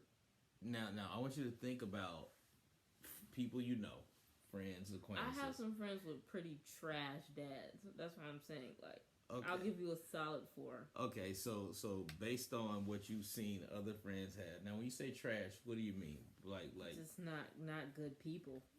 not good people. Yeah. I mean, what have Like- they done that's not good? Just you don't have to be real specific, but in general, what kind of things would you consider as a parent to be not good? You pretend like I don't exist. Mm-hmm. So you have Or- friends. So you have friends who go through that. Something like that, yeah. Or they just don't want to be around. Or they have separate kids from that one kid and they only pay attention to the other kids. Like, that's not fair. Separate kids from the other kid. Yeah, like, technically they're Outside all kids? siblings, but you only fool with the other children and not this one particular child. But they're all in the same house. No. Oh, okay. Yeah. So, would it bother you? Because I recently had a friend go through this. Somebody I know. Would it bother you if you discovered that you had a 5-year-old brother or sister that was not a part of this household? The feelings would go towards you, not the kid. They didn't have to be here. Would you want to know that kid? I mean, to an extent, it's like, on one hand, you can't fault the child, but you can fault the adults in the situation, which would probably result in me not having a relationship with the child. Because, I mean, if I was the mom, I wouldn't want nobody around my kid that has a problem with me. But, like, I'm not going to penalize a child that didn't ask to be here. Okay. For a decision that 2 adults made that were well knowing of the situation. So you would be pissed with me, but not with the kid per se. Yeah, they didn't. That has nothing to do with them.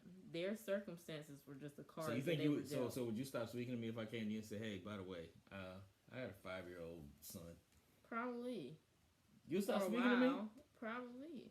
That, That's you that's a couldn't stop lot to speaking me, dump though. on someone. I know, but you couldn't stop speaking to me because you still rely on me for money and stuff. That doesn't mean anything. So you would stop speaking to me only except for to ask for money. Unless it was absolutely necessary. If Okay. I'm asking you for money and stuff, it's Right. absolutely necessary. Okay, but look, and let's just for clarity, that's not the case. I don't have a Okay. 5-year-old kid out there. I All would right, hope so not. look, I'm just trying to get into how your mind works. So, what's the best part and what's the worst part about being 19 years old? Best part, I'm young. Who wants to be old? I'm young. I can basically do what I want. Bad part, I can do what I want, but there are conditions to everything. Right. Like, so you can't stay I out. have You have my a curfew. freedoms, but I'm not free Right. to do what I want. Now, So if you had absolute let me ask you this. So if you just said something about Will Smith and Jada doing stuff for their kids, right? Yeah. So if I emancipated you, let's just say, and gave you a $10,000 a month allowance and your own apartment, you already have a car. Mm-hmm. How would your life be different? What would you do that's different from what you do now? Because I think you have pretty much freedom to do what you want to do now. Not necessarily. What do you want to do that you can't do? I'm just saying. What do you want to do that you can't do? It's not really that I can't do it. It's just what do you I don't want to like do that answering. you're not allowed to do? I will put it this way: it's not that I'm not allowed to do what I want to do. I do not like reporting to people. When I want to do something, I just want to do what I want to do. And okay, so what do you want to do that you can't do that you have to report to people I'm about? saying I have to report to y'all about everything that I do. If I leave the house, about your whereabouts, yeah. If I leave the house and I want to go, if I want to go to my friend's house and stay there for 2 days, if I'm by myself, I can do that. It doesn't matter because I'm okay. But in your my sister own goes place. and stays at her friend's house for a couple of days. What's the big deal? Okay. First of all, it's not a problem. I'm saying. What kind of friend are we talking about here? Okay, let's just let's get to the meat of this thing. No, what friend are we saying. talking about? Are we talking about a friend with the same body parts as you, or are we talking about a friend with the opposite body parts? I'm just saying. Let's use when I'm at college for an example. Mm-hmm. When I'm at college, if I want to go to Quick Trip at 4:00 in the morning, I'm gonna go to Quick Trip at 4:00 in the morning. Okay. If I want to go to a party in the middle of the night, I'm gonna go to a party in the middle of the night. Okay. Neither of which is a good idea. Both of which are okay though, if that's what I decide to do. Okay, neither of which is a good idea. Why would nothing good happen between midnight and 5 a.m.? Have you not heard that? I want to go to a party at the middle of the night, but I'm just using it as an example. Okay, so in other words, I feel there's nothing that you want to do that you can't do right now. Not necessarily. It's very limited. What is limited? You get up. How often do you get up and go? And I say, "Hey, no, sit down. You can't go." How often does that happen? I'm not asking you 99% of the time, anyway. Okay, so you're asking your mom, so we know she's the problem. No, not really. Yeah. It's just one of you is more parent than the other. What does that mean? Like she's the main parent. Like one of the parents is always the main character. Right. Main parent meaning what's the definition of that? I'm confused. Like you're the primary parent. Like you just said she's the main parent. Anything that happens, they're gonna call my mom first. Basically. Okay. She's the primary parent. If my doctor has a problem, they're gonna call my mom first. So what am I? You're the supporting parent. Kind of like a supporting character, like, you know. So she's the coach, I'm the assistant coach. Pretty much. Wow. She's the manager, I'm the assistant manager. Pretty much. Even though I'm the breadwinner. Yeah. How does that work? Money only takes you so far. Well, she did help y'all get through school. She was totally responsible for that. Money only gets. If I had to name one of y'all teachers, if I had named one of your teachers from high school for $1 million, that's $1 million I wouldn't have. I could not name one teacher. Sounds like a you problem, buddy. This interview didn't go quite. Oh man, good morning, Pastor Haynes. Good morning, Rickey Smiley, the coronation of the King of Kings. Yes, sir. I know you got a good word this morning. Oh, I appreciate this, Rick, because this song, again, is the coronation. A coronation is what takes place for one who is sovereign, for one who is imperial, one who is king, one who is monarch. And, of course, we worship a God who is King of kings and Lord of lords. And that blesses me so much because in too many instances, my life is spinning out of control. And I don't know how I'm going to be able to get a grip. But here it is. When my life is out of control, God is still in control. Yes, and sir. Because of that, God is worthy. So this song lets us know that whenever you're going through difficult days and sleepless nights and your heart is hurting, here's the good news. Look up to God instead of looking around you at what is trying to defeat you. Look up to the God above you who is covering you and giving you just what you need to handle all the hardship and hurt that may come your way in this life. I think that's the word right there. When your outlook is dismal, try the uplook. Look up, because when you look up, you look to the hills from whence cometh your help. When you look up to the God who is able to make a way out of no way. You look up to the God who is sovereign, who is in control. Yes, sir. When your life is spinning out of control. But Come on not now. only that, this song lets us know instead of gazing at your problems and glancing at God, you ought to glance at your problem and gaze at God, because when you gaze at God, you know that God is bigger than your problems. God is greater than your haters. God is worthy to be praised. So go ahead. When you start praising, all of a sudden your attitude shifts. And when the attitude shifts within you, you can overcome the atmosphere around you, because you know that God is good. God is worthy. God is faithful. God is sovereign. God is in control. Get your eyes off of your situation and put your faith in the sovereign Almighty God. God is worthy. Man, that was a good word, Pastor Haynes. Had to play that for my little brother, man, Michael Cook out there. He waits for this song right here, the coronation, man. We grew up singing that song in church, man. Man. Yes, sir, man. We used to sing that on Youth Day, Pastor Haynes. I love that song, the coronation, man. That's right. I know that's right. Yes, sir, Pastor Haynes. Ladies and gentlemen, the senior pastor of Friendship West Missionary Baptist Church, Dallas, Texas. Pastor Haynes, let everybody know how you can be reached.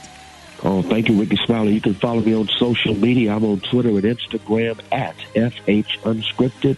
I'm on Facebook, Frederick D. Haynes, and my YouTube channel is Frederick Haynes. There it is. All right, y'all. Love you, Pastor Haynes. Love you, Rickey. Thank you for this, man. News headlines, Entertainment, sports. It's the front page on the Rickey Smiley Morning Show. All right, Rickey Smiley Morning Show. Hey, 12 minutes after the hour, y'all. The segment's being brought to you by Indeed. That's right. Indeed believes that less is more. That's why they have powerful tools to help you source, screen, and hire quality people faster. Learn more at Indeed.com/credit. Got your front page right here. Eva, good morning. Good morning, Ricky. Good morning, everyone, and happy Thursday. I'm your girl, Eva Marcille, here with a quick look at your front page news. So the bill to make Juneteenth a national holiday is now heading to President Biden's desk. It would be the first new federal holiday since Dr. Martin Luther King Jr. Day was created in 1983. Meanwhile, President Biden ended his 8-day European trip yesterday with the meeting with Russian President Vladimir Putin. Biden said that he made it very clear that if Russia crossed certain lines, then the U.S. would respond, and, quote, the consequences of that would be devastating. Now, in other political news, while Trump is gearing up for another presidential run, the governor of Texas, Mr. Greg Abbott, is trying to pick up where he left off. Abbott announced yesterday that the state will now build its own border wall. All right, that was a quick look at your front page news. You can follow me on all social media at Eva Marcille. Now it's time to take a look at sports. Rock T, what's going on? Man, the NBA playoffs gets more interesting every single day, and I love it. Let's start off with the Clippers. They win Game 5 over Utah. What makes this win very victorious? What kind of word am I looking for? Victorious is what I meant to say. Victorious is what we're going to roll with. Paul George did this without one of the best players in the NBA, in the world, Kawhi Leonard, because Kawhi is still out with that sprained knee. He went back to his old Indiana Pacer days. Paul George said, listen, hey, I'm Paul George. I used to be the man in this doggone league. Let me show you that I still got a little bit left in the tank. And he led his team to beat Utah in Game 5. Big ups. But also, how about them Atlanta Hawks, man? How about it? How about them Atlanta Hawks? Man. Come on now. Man, the 76ers should be ashamed of them doggone selves. Man, how you going to give up a 26-point lead? They ain't give it up. It got took from them. Trae Young and his 39 points, man. Come on, man. I'm rooting. I'm rooting and riding for Atlanta Hawks. I'm not a big Atlanta Hawks fan, but doggone it, I like rooting for the underdog, and I hope they pull this thing off. I love it. So it is what it is. Phoenix Suns, their leader star Chris Paul III, he's going to miss the start of the Western Conference Finals. Maybe. He is in the league's COVID health and safety protocol. He did test positive for COVID-19.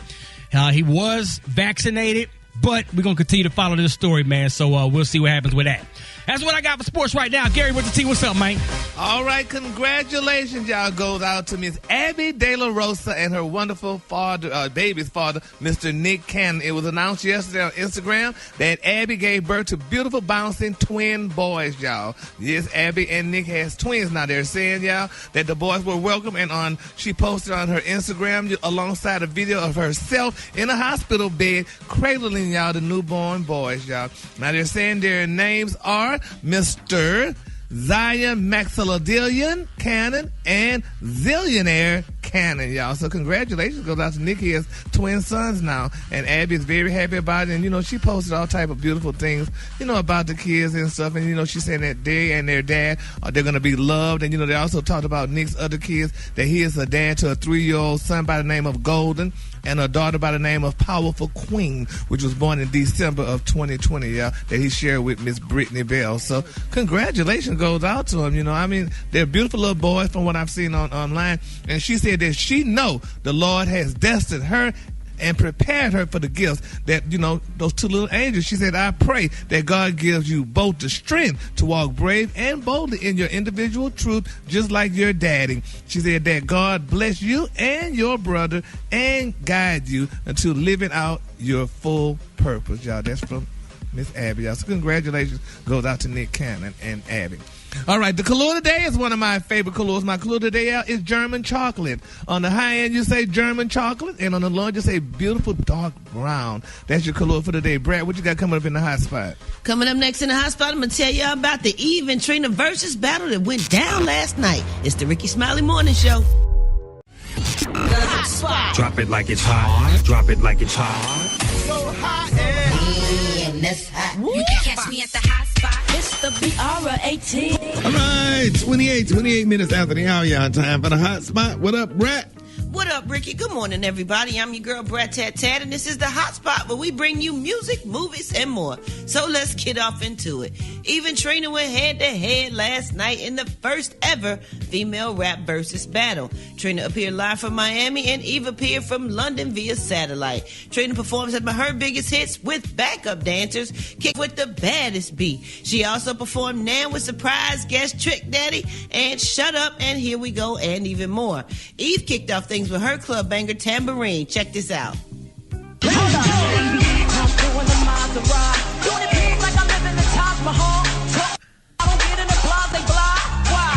That's because they loving her. Come on, man.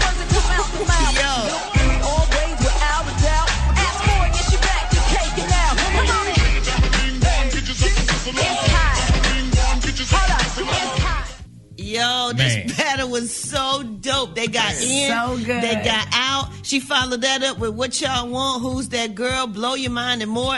And then they ended the show performing their verses. They sung from Ludacris, My Chick Bad remix. It was so dope, and there was no beef. They look beautiful. Hey, Brad. Do you think Eve has been underrated, overall?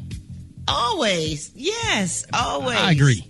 Eve is so dope, and so is Trina. They killed it. Eve looked great, and so did Trina. Man, I was just so happy to see them and just see female rappers doing their thing. It just made me feel great. Rick, did you catch it? No, I didn't. I completely forgot about it. Went to sleep.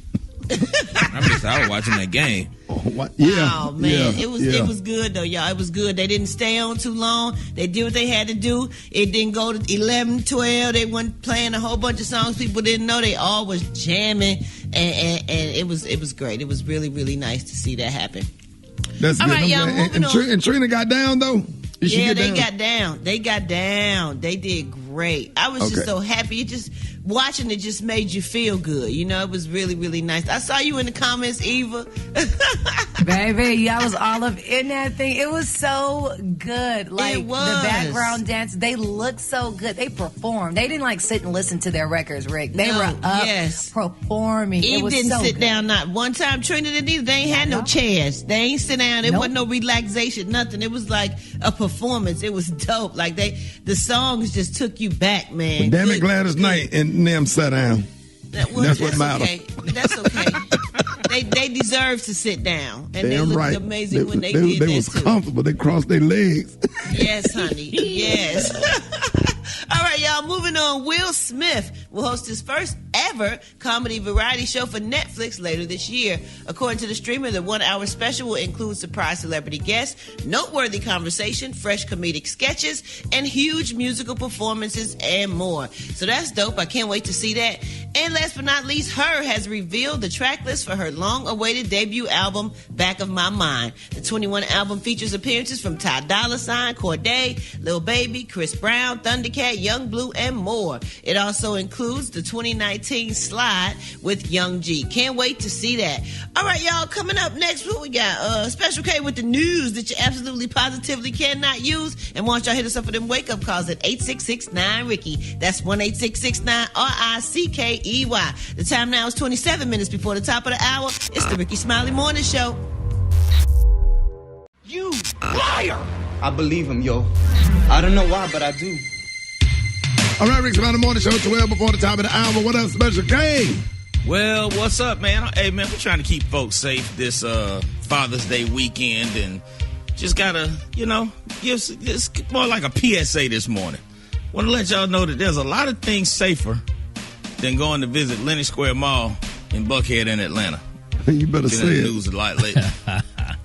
You better say it. You better say it. And let's start with, here's some things that's safer than going to Well, Lenox for the Square people Mall. that from all over the country that don't know about, go ahead and break down Lenox Mall. Lenox Square Mall is really like an upscale shopping center area in lovely Atlanta, Georgia, my hometown. And over the past years, it has become increasingly dangerous because of a lot of black Tony type people.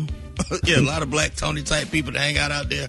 And, Atlanta is now is known for a lot of criminal activity and things like that. And it's just become like a really not so great place to be most times of the day. And they're trying to get a handle on it, but it ain't working. So there's a lot of things safer than going to Lenox Square Mall. And if you visit Atlanta, of course, people are going to tell you that's the place to go. Well, at least they used to. Here's some things that are safer than going to Lenox Square in Atlanta. Going skydiving with a group of white supremacists. That's probably what they say. Yeah. Jeez. That's not the dude you want on your back. He got on a MAGA hat, and this is your tandem jumper. This is safer than being in Lenox Square in Atlanta. Being a zipper on the pants of a plus-size female TSA agent. That's a dangerous job right there. My Lord.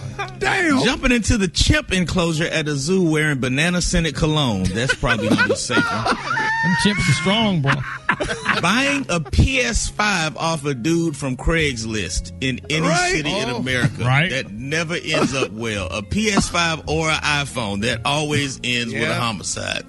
Let's see, walking through the Taliban with a U.S. Army T-shirt on. That's probably not going to be a good idea. Smart. But you safer doing that. Safer than Linux.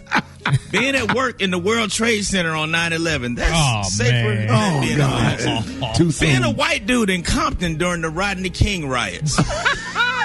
Asking strangers for directions on the street in East St. Louis. That's No, you done went across the bridge. Not across the bridge. Don't go across that bridge talking about you ain't from here. Hey man, do y'all know where the casino at? Yeah, okay. Don't do it. Don't do it. Sleeping with a 40-year-old crackhead without using protection. That's probably not good. Walking through any projects in Chicago at night talking about where are these so-called shooters at? Right. You about to find out. Speaking of Chicago, walking in front of R. Kelly house dressed as a high school cheerleader. Well, for you. All of You that damn safer than self. Lennox Mall. All these are safer than going to Lennox Mall. Getting gas and poking beans in Miami at 1 a.m. driving a rental car. That's probably not going to work out well for you. Anywhere on 7th Ave. Anywhere on 7th Ave up to 127th Street. Let's see. Getting a tan on a beach in Thailand during tsunami season. That's probably safer. Going to walking around a Trump rally with a Black Lives Matter T-shirt on. No way. Probably gonna get you. No. Walking around a Trump rally with a Barack Obama mask on. That's probably not gonna work out well. Right. Walking around a Trump rally just being black, period, is probably. Hey, I'm an innocent bystander. They saying I drove a getaway car, but I cannot see. I'm legally blind. That's my story. I'm sticking to it. I'm innocent. Come on this way. So are you from Houston? Man, I'm from Port Arthur, Texas, and I'm a female. I did not drive no getaway car. I'm legally blind. How'd you get wrapped up with these folks? I got wrapped up. I was walking down the street and I caught a ride. I'm legally blind. I can see barely. And Mama, I love you. P.O.P. Hold it down. Right, these all good pimp squad, baby, for life. Get rid of your people from Port Arthur. Yes, and y'all was not You know doing her, it to Karen, her. girl. You know that for real. I didn't know her, but I knew her family, honey. Y'all keep them lifted up in prayer, y'all. She said she told Mama she loved her, honey. Man, I'm from Port Arthur. I'm a female.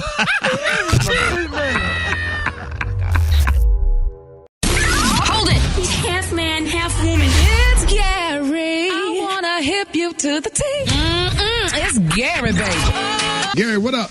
Good morning, Ricky. Good morning, America. Good morning to you. It's Thursday, a beautiful day in the neighborhood, and here's what's happening in celebrity news, y'all. Tina Knowles Lawson, honey, the beautiful mother of Solange and Beyonce Knowles, y'all, is speaking out. Now, she's saying, y'all, that, you know, people now are, like, jumping on this bandwagon, this Juneteenth bandwagon, you know, since Juneteenth gained recognition after the resurgence of the Black Lives Matter movement following that high-profile police killings back in 2020. She said, but let me tell you a little secret, honey.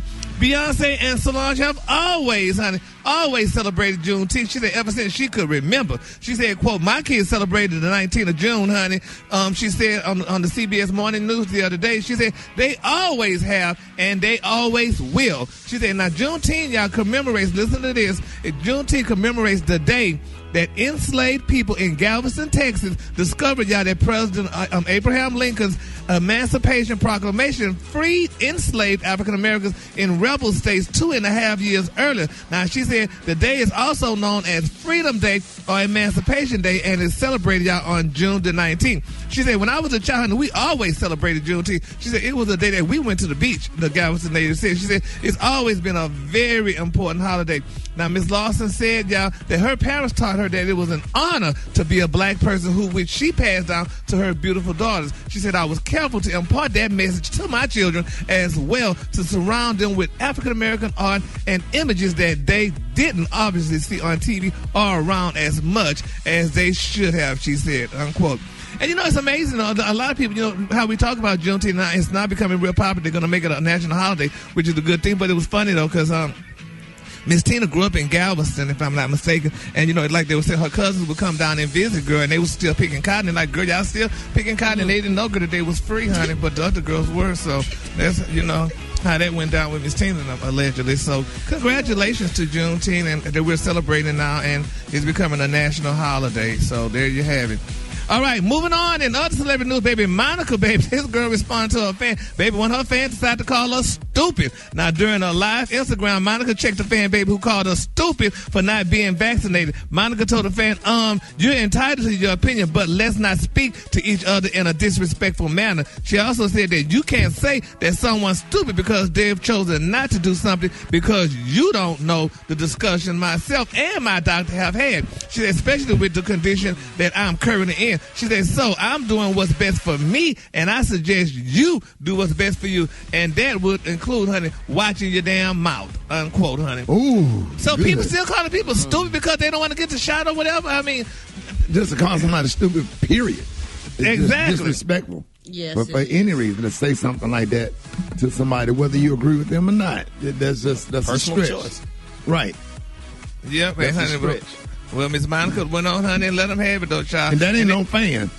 See, that's another thing we got to stop. These are not fans. Anybody that say something like that to an artist, if an artist open up on Instagram, Facebook, or go live or meet you in person, you're not entitled to be disrespectful just because you bought a damn ticket. or you a follower. But every time I curse somebody else, then the first thing I want to hear, but I'm a fan. No, you're not. Because the real fans don't do what you're doing. Yep. So she let that fan know, honey. Wait a minute, niece. Yeah. Wait 1 minute. We got to come up with another name for them because they're damn sure not a fan. Because fans are real fans are respectful. Mm-hmm. And there you have it. All right, the color today is one of my favorite colors. My color today, y'all, is German chocolate. On the high end, you say German chocolate, and on the low end, you say beautiful dark brown. I'm dreaming of a piece of German chocolate cake right now. That's your color for today. Y'all give it up for Gary with the T. All right, y'all, Rickey Smiley Morning Show. It's time for the wake up calls. Get at your boy 866-9 Ricky.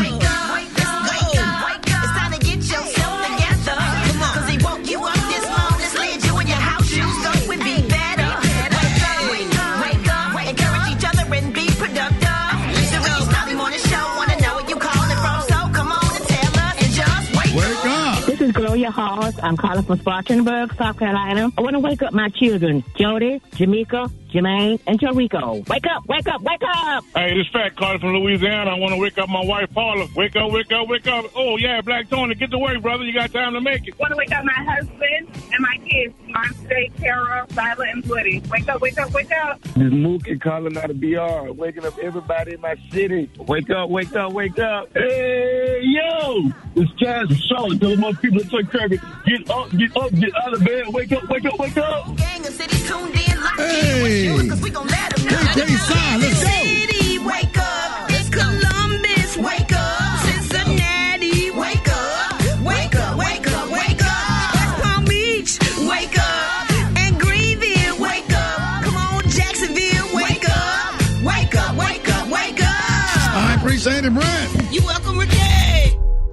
Hey, it's Brandon calling here in Birmingham. You know, you've been in my life since I was 9 years old.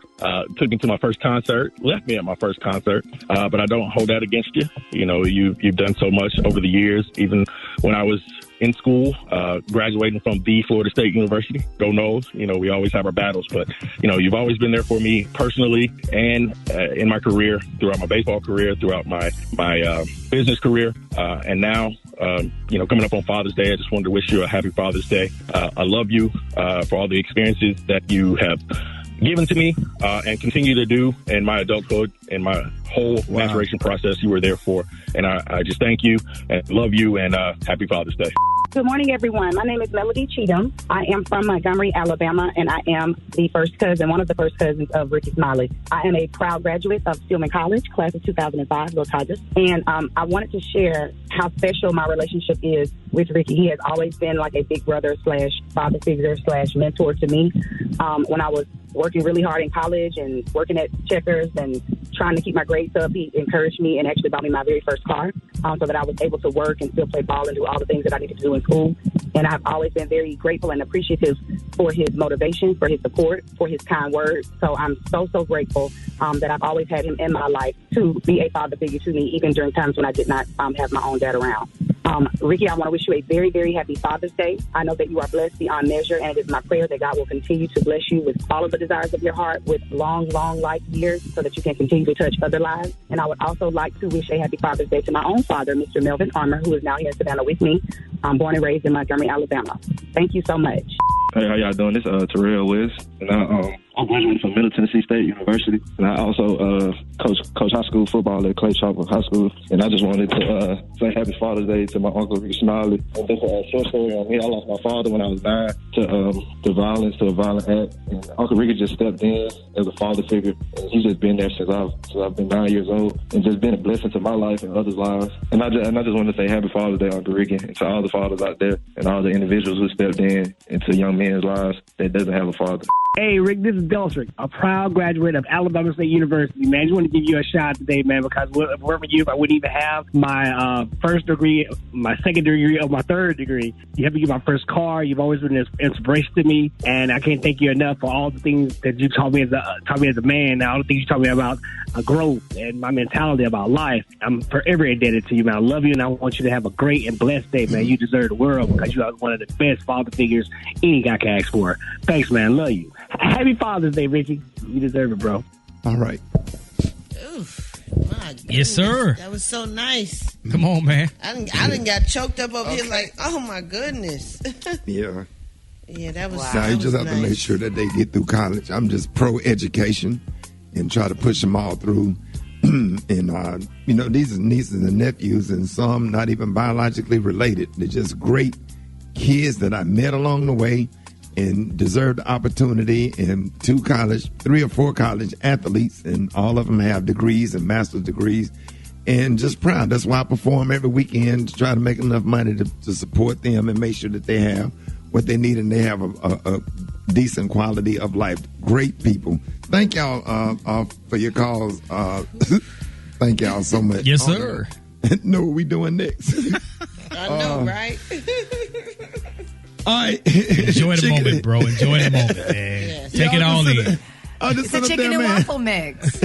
I'll just sit up there like people say stuff like that at your funeral. You really can't hear them because the casket be closed so tight. You know what I'm saying?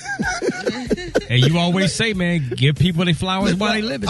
I swear, man. All right, man. Chicken and waffle mix, y'all lying on the ones and twos. Up next, Rickey Smiley Morning Show.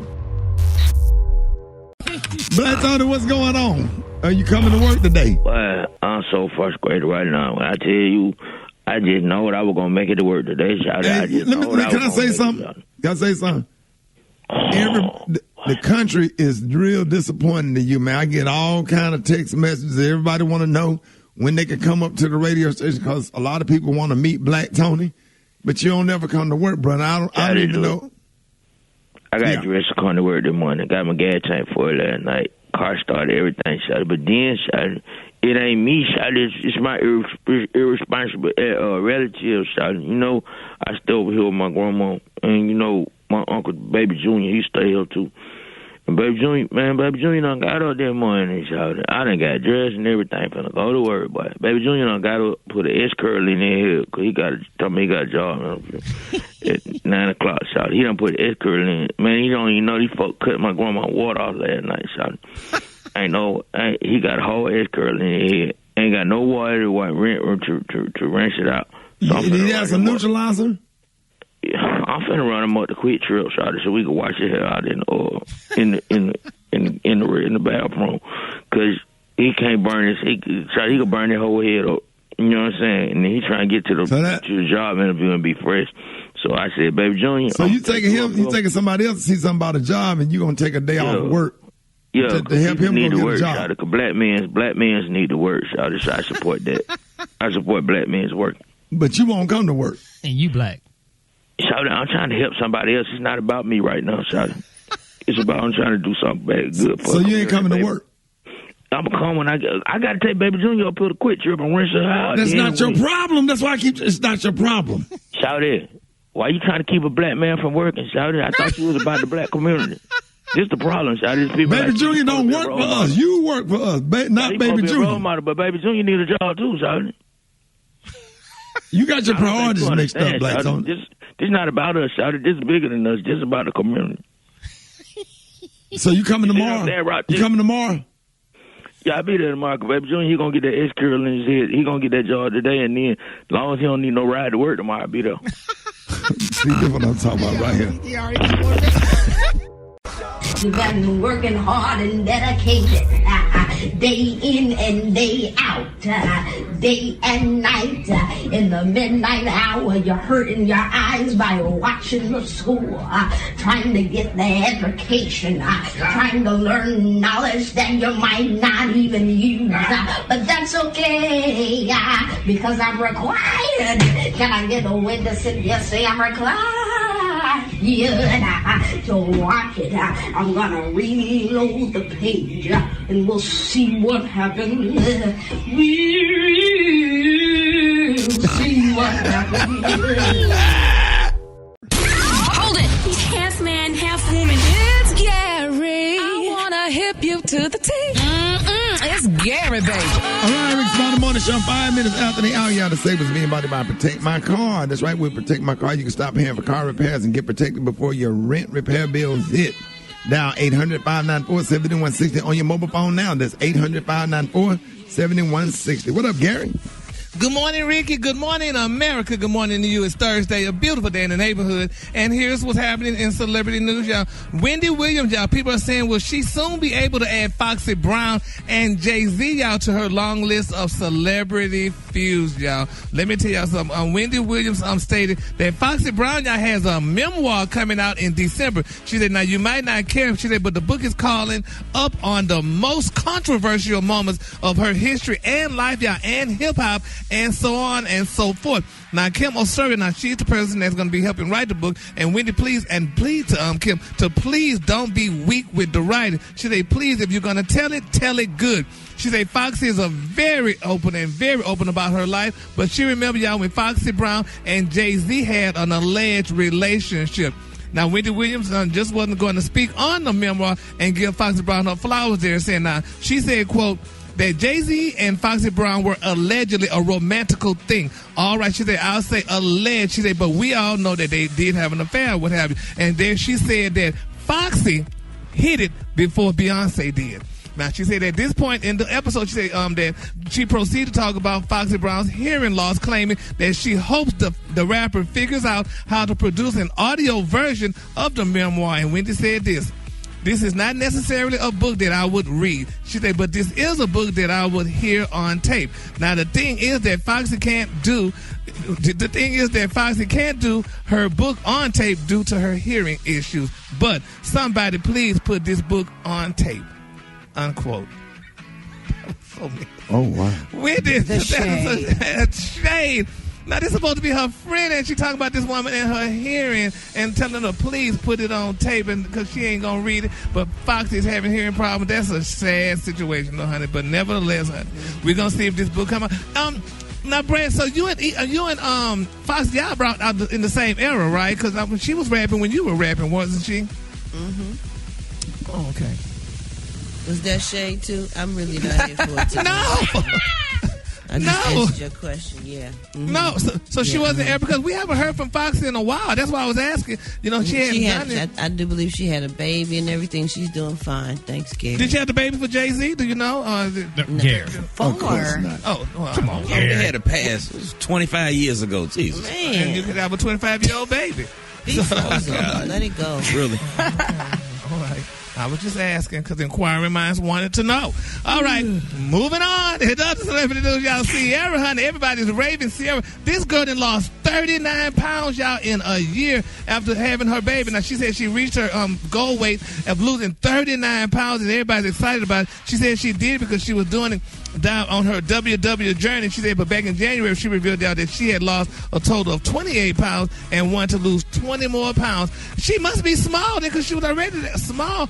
And losing 39 pounds, that's a lot of weight to go. But that's postpartum, Gary. You remember Sierra just had a baby.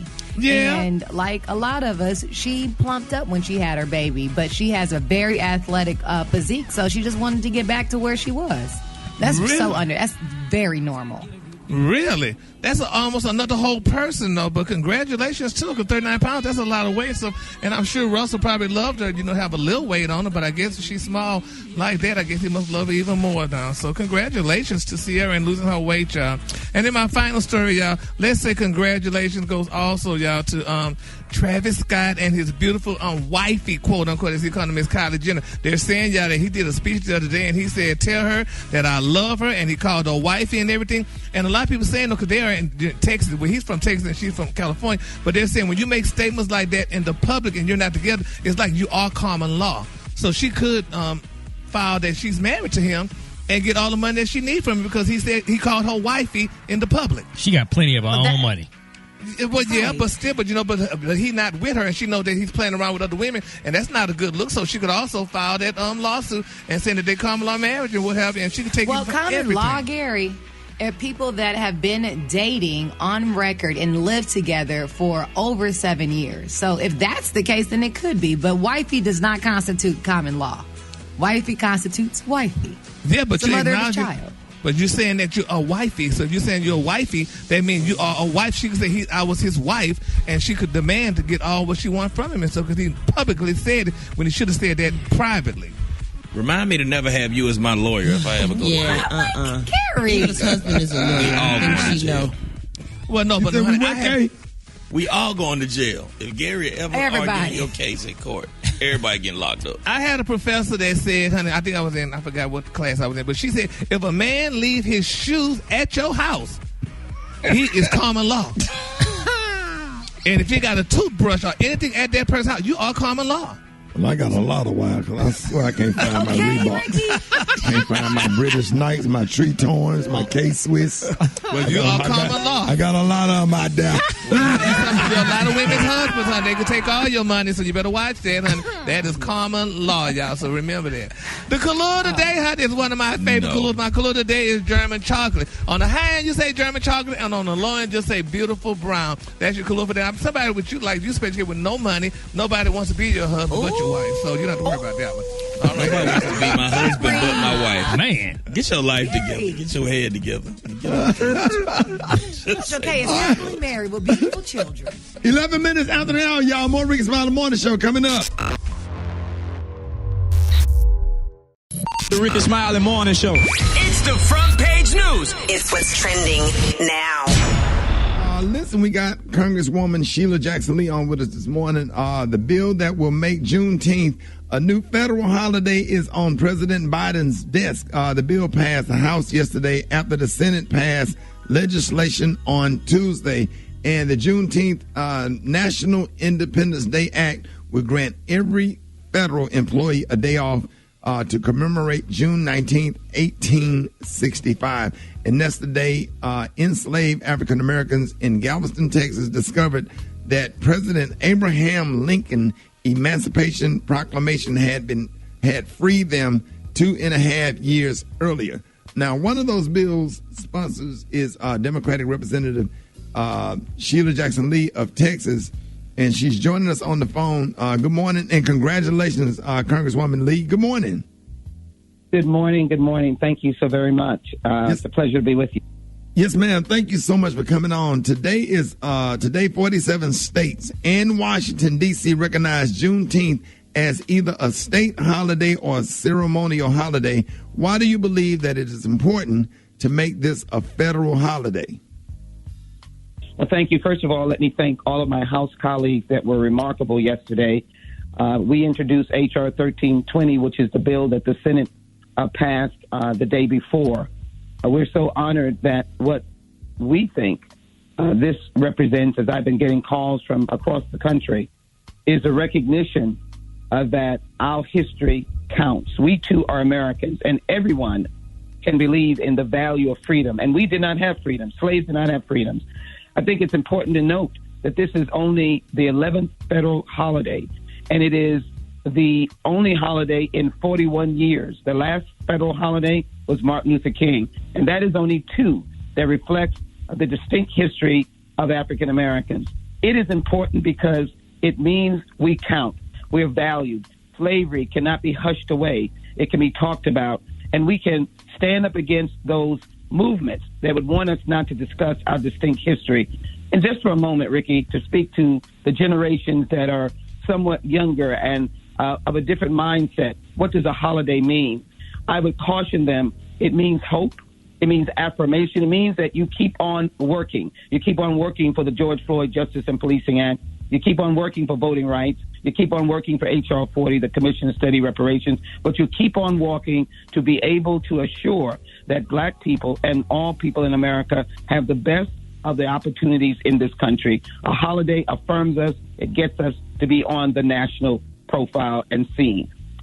Well, I have a question. For those who aren't familiar, will you explain the significance of the June 19th, 1865 date? Because some people don't know. Thank you. Good morning. Good morning. 1863, President Lincoln, who unfortunately was assassinated, proclaimed the slaves free in America. We could no longer be property. We were property. We were property in the Constitution. We did not count. We were not counted in the Constitution. And he declared that we could no longer be property. It was a few months later that the 13th Amendment ended slavery. But yet, 250,000 slaves west of the Mississippi knew nothing. We could not read. We did not get noticed. We did not get communicated with, as one of my colleagues indicated. And in doing so, we did not know. We were enslaved. We were, as they say, still slaving away. And so it took 2.5 years for General Granger to land on the shores of Galveston to be able to announce that the slaves were now free and they were no longer the property of their masters. The new terminology that they used was employer and employee. But I can assure you that thousands upon thousands of slaves, once that was announced, made their way up a trail that we now call, out of the bill that I passed with my colleague Senator Cornyn, the Emancipation Trail. It gives me a moment to be able to thank Senator Cornyn, Senator Markey, to be able to thank the Democratic House leadership that did a miracle.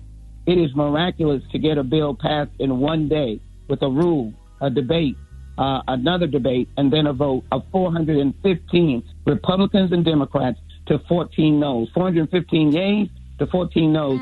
Maybe there's hope as we try to fight for social and racial equity, social justice and racial equity. That's what I take away from it. And every day I say a definition about this, I say freedom. And the Congressional Black Caucus strongly supporting me for 12 years on this legislation. Chairwoman Joyce Beatty, we are for freedom. So this is not the end. It is simply the beginning. What an amazing moment to have your holiday know about slavery and the fact that we were not free for 2.5 extra years. We slaved in those fields. Congresswoman Sheila Jackson, I want to know, how do you guys celebrate in Texas? Because not everyone around the country grew up celebrating Juneteenth, but in Texas, it's very big. So how do you guys celebrate in your city? Oh, all over. And of course, you know, the father of Juneteenth was, of course, Representative Al Edwards, the late Al Edwards. His family is still strong in this movement. Opal Lee is 94 years old, brought 1.6 million petitions from these are Texans from Texas and around the nation to the Capitol last year. A very, very hot day that she brought them. What we do in Texas is that it is amazing. It's all over the state. We have festivals. We have family gatherings. We have very serious commemoration. I will be in Galveston on that very day at where the trail and where Captain Granger came. We'll be unveiling a historic mural. We'll be seeing the persons who have been the advocates for 50 years for the holiday. I'll be there with, of course, Senator Cornyn, and a Texas senator, and we will be both serious, emotional, and joyful. There's a lot of food. There's a lot of music. There's a lot of family engagement. There's a lot of community engagement. So you can be assured there's going to be popping up Juneteenth all over Texas and all over the states. By the way, 47 states celebrate Juneteenth. And it's amazing that there are events all over. When I was on the floor, my managers of the bill, meaning they were calling on the members to speak, they're from Pennsylvania. They will be celebrating Juneteenth as they have before on June 19th. It is now an amazing holiday. Again, it affirms us. We count even more. There's hope, and it gives us the pathway to ask. When they say George Floyd, we say, why not? When they say voting rights, we say, why not? When they say HR 40, we say, why not? This holiday is, I believe, a way of a game changer. So there's a lot of fun in our holidays down in Texas, a lot of music, but a lot of seriousness, contemplation, prayer, and recognition of the slavery and the brutality of that life. And it was very brutal. All right, how do you celebrate Juneteenth in your city? Call us up at 866-9-RICKY. What plans do you have to celebrate Juneteenth this year? And if you do not usually celebrate it, will you start it now and it's becoming a federal holiday? And I have to say, growing up in Birmingham, I didn't learn about Juneteenth until I moved to Dallas, Texas. And that's true. I would be not telling the truth if I said anything otherwise. You know, we are over here, you know, closer to Atlanta. I grew up, you know, big civil rights advocate, and, you know, 2 hours from Atlanta in Selma and Montgomery. And Juneteenth, I remember moving down. I'm like, what is, you know, Juneteenth? I probably heard of it before, but it just wasn't taught in our, you know, at our elementary school and high school. But I am so excited that y'all got this bill passed.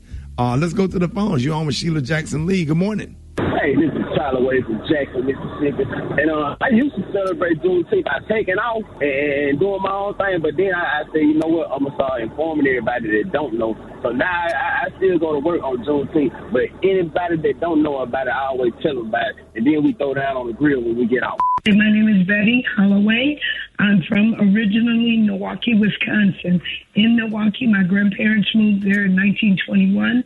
Juneteenth has always been celebrated in Milwaukee as from a child on up because so many people from Texas had relocated to Milwaukee. Parties, parades, barbecues every year. My name is Roderick. I'm calling from Miami-Dade County, and how I celebrate Juneteenth is by promoting other black-owned businesses as well as my own.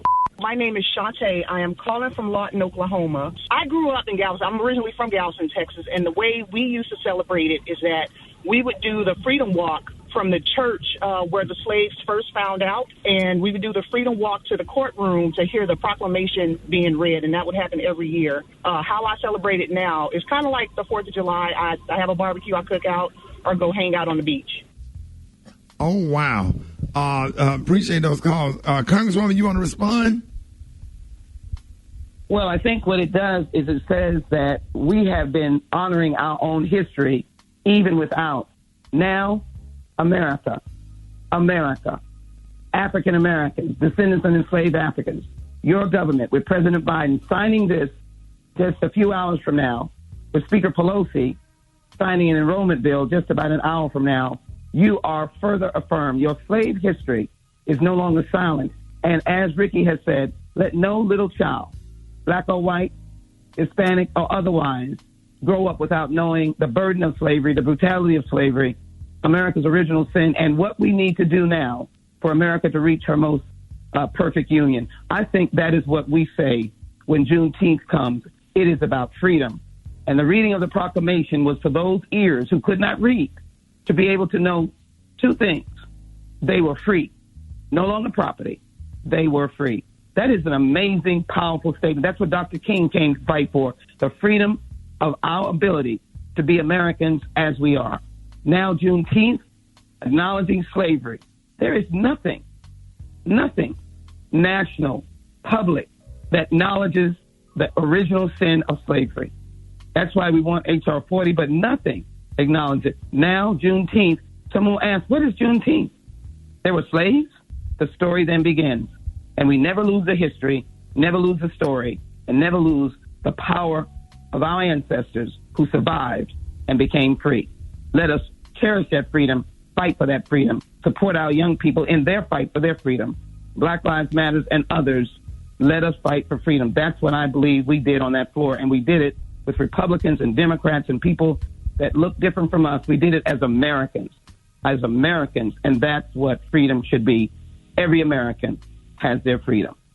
Every time I see you, Congresswoman Sheila Jackson Lee, I think about my favorite middle school principal, my favorite high school principal, my Sunday school teacher, and the guest speaker of Women's Day programs all over the country. You are just absolutely lovable. Every time I see you, I give you a big old hug. I just absolutely love you, and I always have. I've been following you since the Clinton administration, so I'm. Oh boy.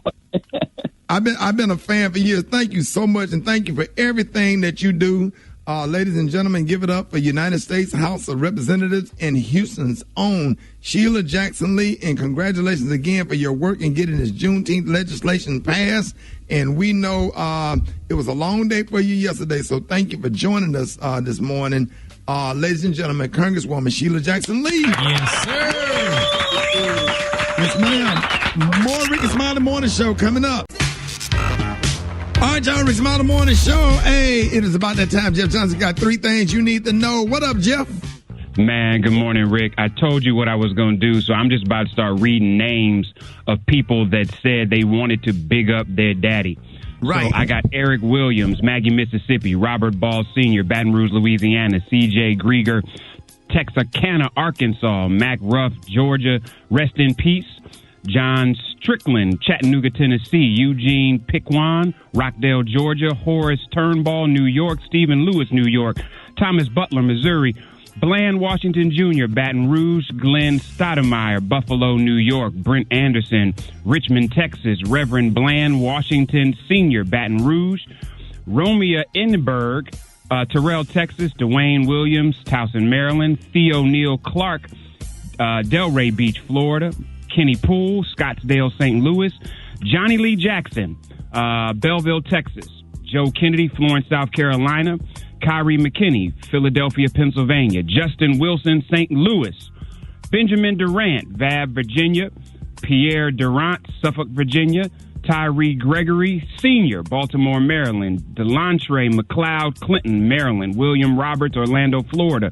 Norris Sellers Jr., and Norris Sellers, both from Florence, South Carolina, Dr. Jeffrey Robinson, Talmadge Mason, somebody just said Kevin, Central Texas, Mark Cole Jr., Baltimore, Maryland, Verdell Snyder, Birmingham, Alabama, Rodney Silman, Birmingham, Alabama, Octavius Baker, Terrell, Texas, Don Kirk, Baltimore, Philip Smart, Boston, Samuel Russport, Allen, Louisiana, Marcelo Williams, Baltimore, Maryland, Attorney Stephen Miller, Homewood, Illinois, Michael Sutherland, New Braunfels, Bishop Edward Cook, my old pastor, Toledo, Ohio, Keith Cook, Toledo, Ohio, Andre Wheeler, Pepper Pike, Ohio, Robert Donaldson Jr., South Euclid, Ohio, Vic Dora, Sacramento, California, Carlos Hudson, Bloomfield, Connecticut, Rashad Dixon Sr., Baltimore, Maryland, Wayne C., Thomas, Quentin Lawrence, Baltimore, Maryland, sorry, y'all, James Tatum Jackson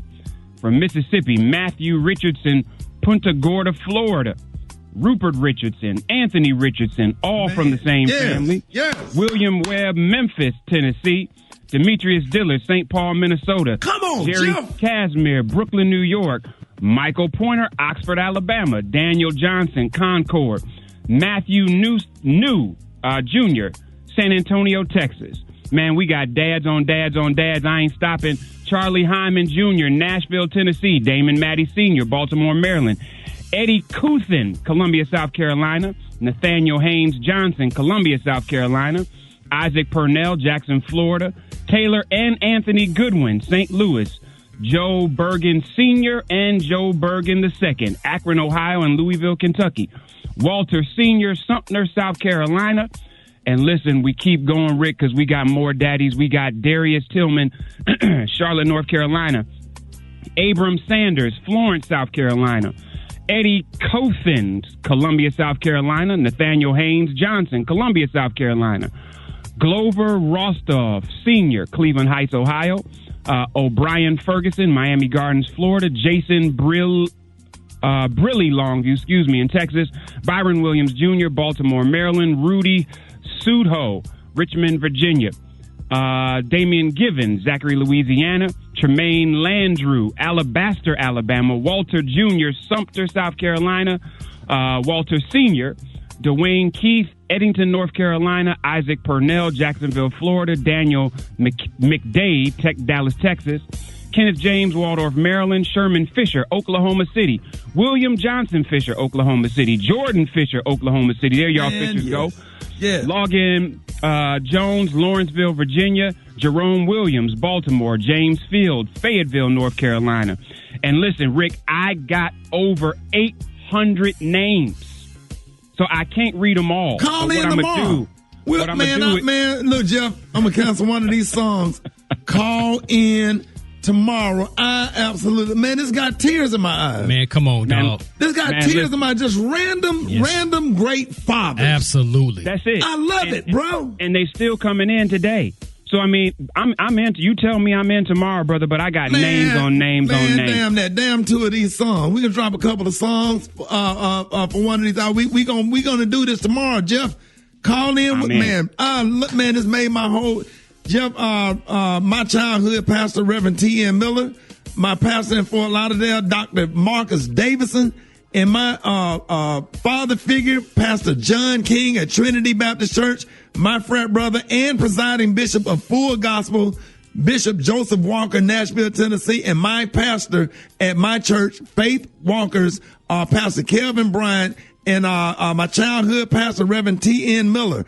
Hey, man, happy Father's Day to all y'all. And man, we're doing this again tomorrow, man. God, that was just awesome, man. Jeff, I don't know if you listened to the show earlier, but there's two fathers that love your segment to death. They listen to the Rickey Smiley Morning Show because they want to hear Jeff Johnson. So can we please add those two fathers to your list first? Yeah, man, just send me the name. These nuts. Which was a little bit taller, man. Malik loves that song. Play it all the time, every time he come home from college. Love that song. That's a good Father's Day song. What's some other? Maybe we'll do a Father's Day mix tomorrow. That'd be dope. Yeah, yeah. We need to get in C Murder. Yes, sir. Project Pat. Chicken Head, absolutely. Chicken Head. We got to play Grills by Nelly. Yeah. And we got to find a clean. Yeah. Which one? Petey Pablo. Oh, yeah. Yeah, we got to find a clean version to Some Cut by Trillville. Yes, sir. Yeah, where it is, yo. Oh, we got to drop some. We're going to go there. We got to drop some kind of UGK. Oh, yeah, we got to do front, UGK. back, side to side, something. Come on. Come on. Yeah, we'll let y'all do a Father's Day mix. Father's favorite songs. And I'm talking about because the dudes go hard, the fathers go hard. Y'all think that we just good dads and we just sit around and open up gifts with tithes or whatever, man. We get turned up. We look forward to going to the club, songs that fathers like or whatever, because we still young. We love hip hop. So kind of like a more hip hop Father's Day mix. We'll get John Lyon. Rock, get the list together and let John Lyon put it together tomorrow. Done deal. Yeah, because tomorrow's Friday. In there too. But which one? Southern Playalistic. Matter of fact, we should start the meeting out with Southern Playalistic. Bruh, no, we ain't going to even put that in the mix because it's too slow, but we're going to play it. Sure. We're going to just play the song. We're going to take out one of these damn Mary J. Blige songs and play it. Tomorrow. Yeah, we're going to play. Hey, Super Dave, put Southern Playalistic in. Beyonce, Aloysius. Put in Southern Playalistic by Outkast. What else y'all want to hear tomorrow? We're doing men's songs, Father's Day songs all day tomorrow. Come on, give me some. Can we drop that LL Cool J I'm Bad, please? We've been playing that a lot. Okay. Don't we play that a lot, Dave? I mean, we can if y'all want to hear it. I tell y'all what. I'm bad. Come on, man. We can do I'm bad. All right. I need all the fathers out there. We want to do all the songs for the whole show tomorrow dedicated to Father's Day.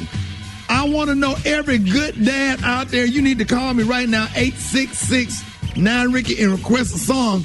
And for the whole show, from 5 o'clock in the morning to 10, Phil down in Miami, our PD at High, get involved with this.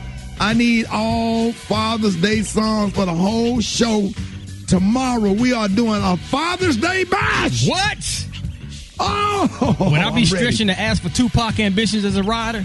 Bro, we got to do that one. Come on, man. We got to do that one. God dog it. That doggone, somebody was mixing yesterday a whole Tupac mix, man. That was just dope. What else? Father's Day song. Come on, Special K. You from Atlanta, bro. You grew up in Atlanta. I know you got one. On tomorrow. It's just so many guys. It is. Oh, champagne. It is. No, we need to ask. You know, we need to ask Brad or even. We need to ask a strip club DJ. Yes. A strip club. Just all ratchet songs. It don't have to be all ratchet. They be doing. You know, it be some. It don't be all ratchet all the time. All strip club music be ratchet. No, it's not. Oh, yeah, it is. They don't play Champagne Life at the strip club. Trust me. You're not going to hear Leave the Door Open at the strip club. Hey, you're going to hear 3-6 Mafia at that bad boy. Hey. Thank you. I never did good in strip clubs, man. I never did good. Why not? I just always find the one stripper sitting over in the corner that's real skinny with some thick glasses on and just telling how she should be in college and turn her life over to the Lord. It just no. What happens is you got daughters, and what happened to me is with having 3 daughters. Yeah. Once I looked at my daughters and realized they got strip club builds, I'm like, okay, I can't do this strip club thing no more. It's awkward and uncomfortable. And then girl came over and offered me a lap dance, and she said, "You inspired me the last time you was in there." And she got tattooed on her lower back, "No weapons formed against me shall prosper." I just got on up and left, bro. I was like, yeah, that killed the mood right there. Yeah, it totally killed the mood, bro. News headlines, entertainment, sports. It's the front page on the Rickey Smiley Morning Show.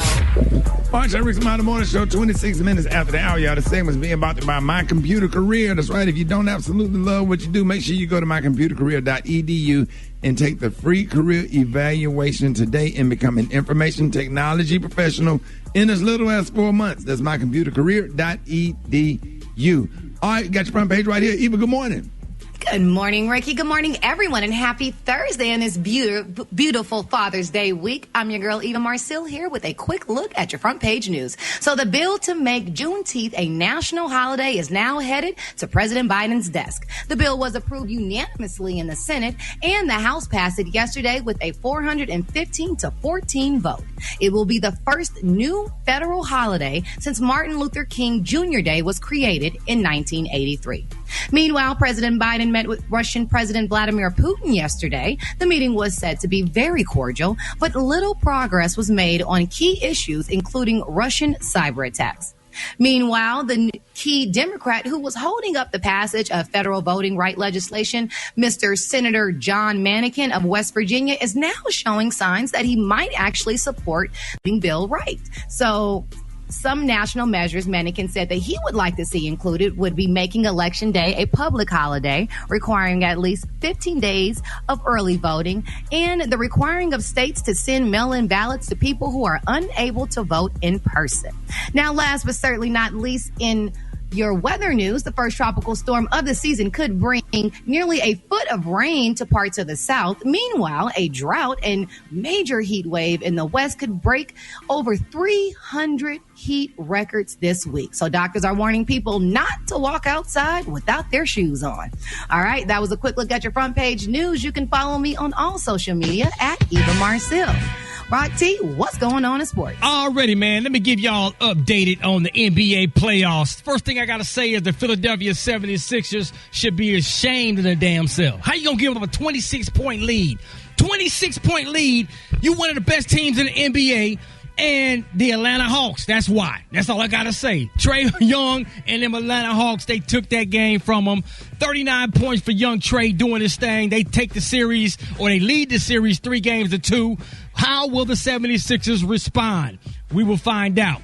In the meantime, the Clippers, they lead that series 3-2 over the Utah Jazz. Let me tell you why this was a very important victory, because Paul George, a.k.a. PG-13, did it without the best player on the team, Kawhi Leonard, who's out with a sprained knee. Man, he went back to his Indiana Pacer days and said, listen, I'm Paul George. I used to be the man. Let's go get it, man. Phoenix Suns leader and star Chris Paul III could miss the start of the Western Conference Finals. He's in the league's COVID health and safety protocol. He tested positive for COVID-19. I believe he did get his vaccination, but we're going to continue to follow that story. Phoenix will play the winner of the Clippers in Utah. Last but not least, man, Charlotte Hornets future star LaMelo Ball, congratulations. He wins NBA Rookie of the Year. Average 16 points, 6 rebounds, and 6 assists. That's what I have for sports right about now. The Brat got the hot spot. Drop it like it's hot. Drop it like it's hot. So hot and that's hot. You can catch me at the hot spot. It's the BR18. All right, y'all. Rickey Smiley Morning Show. The segment's being brought to you by Indeed. Are you looking to hire? Indeed will help you speed up the process. They have 135 skills tests to help you find the right candidates faster. Visit Indeed.com/credit. Time for the hot spot. What up, Brett? What up, Ricky? Good morning, everybody. I'm your girl, Brat Tat Tat, and this is the Hot Spot where we bring you music, movies, and more. So let's get off into it. Chrissy Teigen is looking to do a sit-down interview with Oprah in order to do damage control in the wake of her cyber-bullying scandals. A source tells the outlet Chrissy is being advised to go into hiding and lay low, and she's being told that all this will pass if she shuts up and does nothing. However, that isn't her style, which is why Chrissy is in talks with Oprah to do a Meghan Markle-like sit-down type interview and tell her truth. The insider also added that she hopes the interview will allow her to hit the restart button on her career. All right, y'all. Following the dramatic departure of Sharon Osbourne, the talk has been renewed for a 12-season run on CBS. It's unclear if Shel Underwood, Carrie Ann Inaba, Amanda Klutz, and Elaine Welteroth will return as hosts, but it is widely expected. Also, Disney Plus announced Wednesday that all of its original programming, including scripted, unscripted, and animated series, will debut on Wednesdays instead of Fridays. The move comes 1 week after the latest Marvel series, Loki, became the highest-rated premiere on the network. Okay, and also the morning show is set to return. The morning show is on Apple TV, and season 2 will return September 17th. This time, Jennifer Aniston, Reese Witherspoon, and Steve Carell will be joined by several new players, and there will be 10 episodes in total. I never heard of that. No, it's good. It's on Apple TV. It's really good. It's really good. They're like newscasters or something. It's good. You got to check it out. Drake has had fans waiting for a new album for over 3 years now, y'all. But it looks like the wait could finally be coming to an end soon. During an interview, he confirmed that his Certified Lover Boy album, which will be his first LP since the 2018's Scorpion, will be out by the end of summer. He said, yeah, my album will be out by the end of summer. Unfortunately, he did not have more details to unload, except that now he's gotten past his physical therapy post-surgery and is ready to release music to the fans. All right, we can't wait for that, Drake. That's going to wrap up the hot spot right there, y'all. Brett, give me a drum roll, Super Dave. I got a big announcement. I just got a text message live from L.A. Y'all know the Marvin Gaye biopic is about to happen. Okay. And they picked who's going to be playing Marvin Gaye. Who? Kevin Durant. So I'm excited to announce that Kevin Durant will be playing Marvin Gaye. KD. Yeah, KD. Durant. The season is over with. Kevin Durant will be playing Marvin Gaye in the Marvin Gaye biopic. He'll be taking some acting classes, and we will be seeing a 7-foot Let's Get It On. All right, Brett, thank you there for the hot spot. More Rickey Smiley Morning Show coming up.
Listen, have you subscribed to my YouTube channel? Have you? See right here? Click right here and press the bell so you can see my videos as soon as they're uploaded, okay? So that once they upload, you can see all the videos right there. Press that right there. Don't press it, mash it.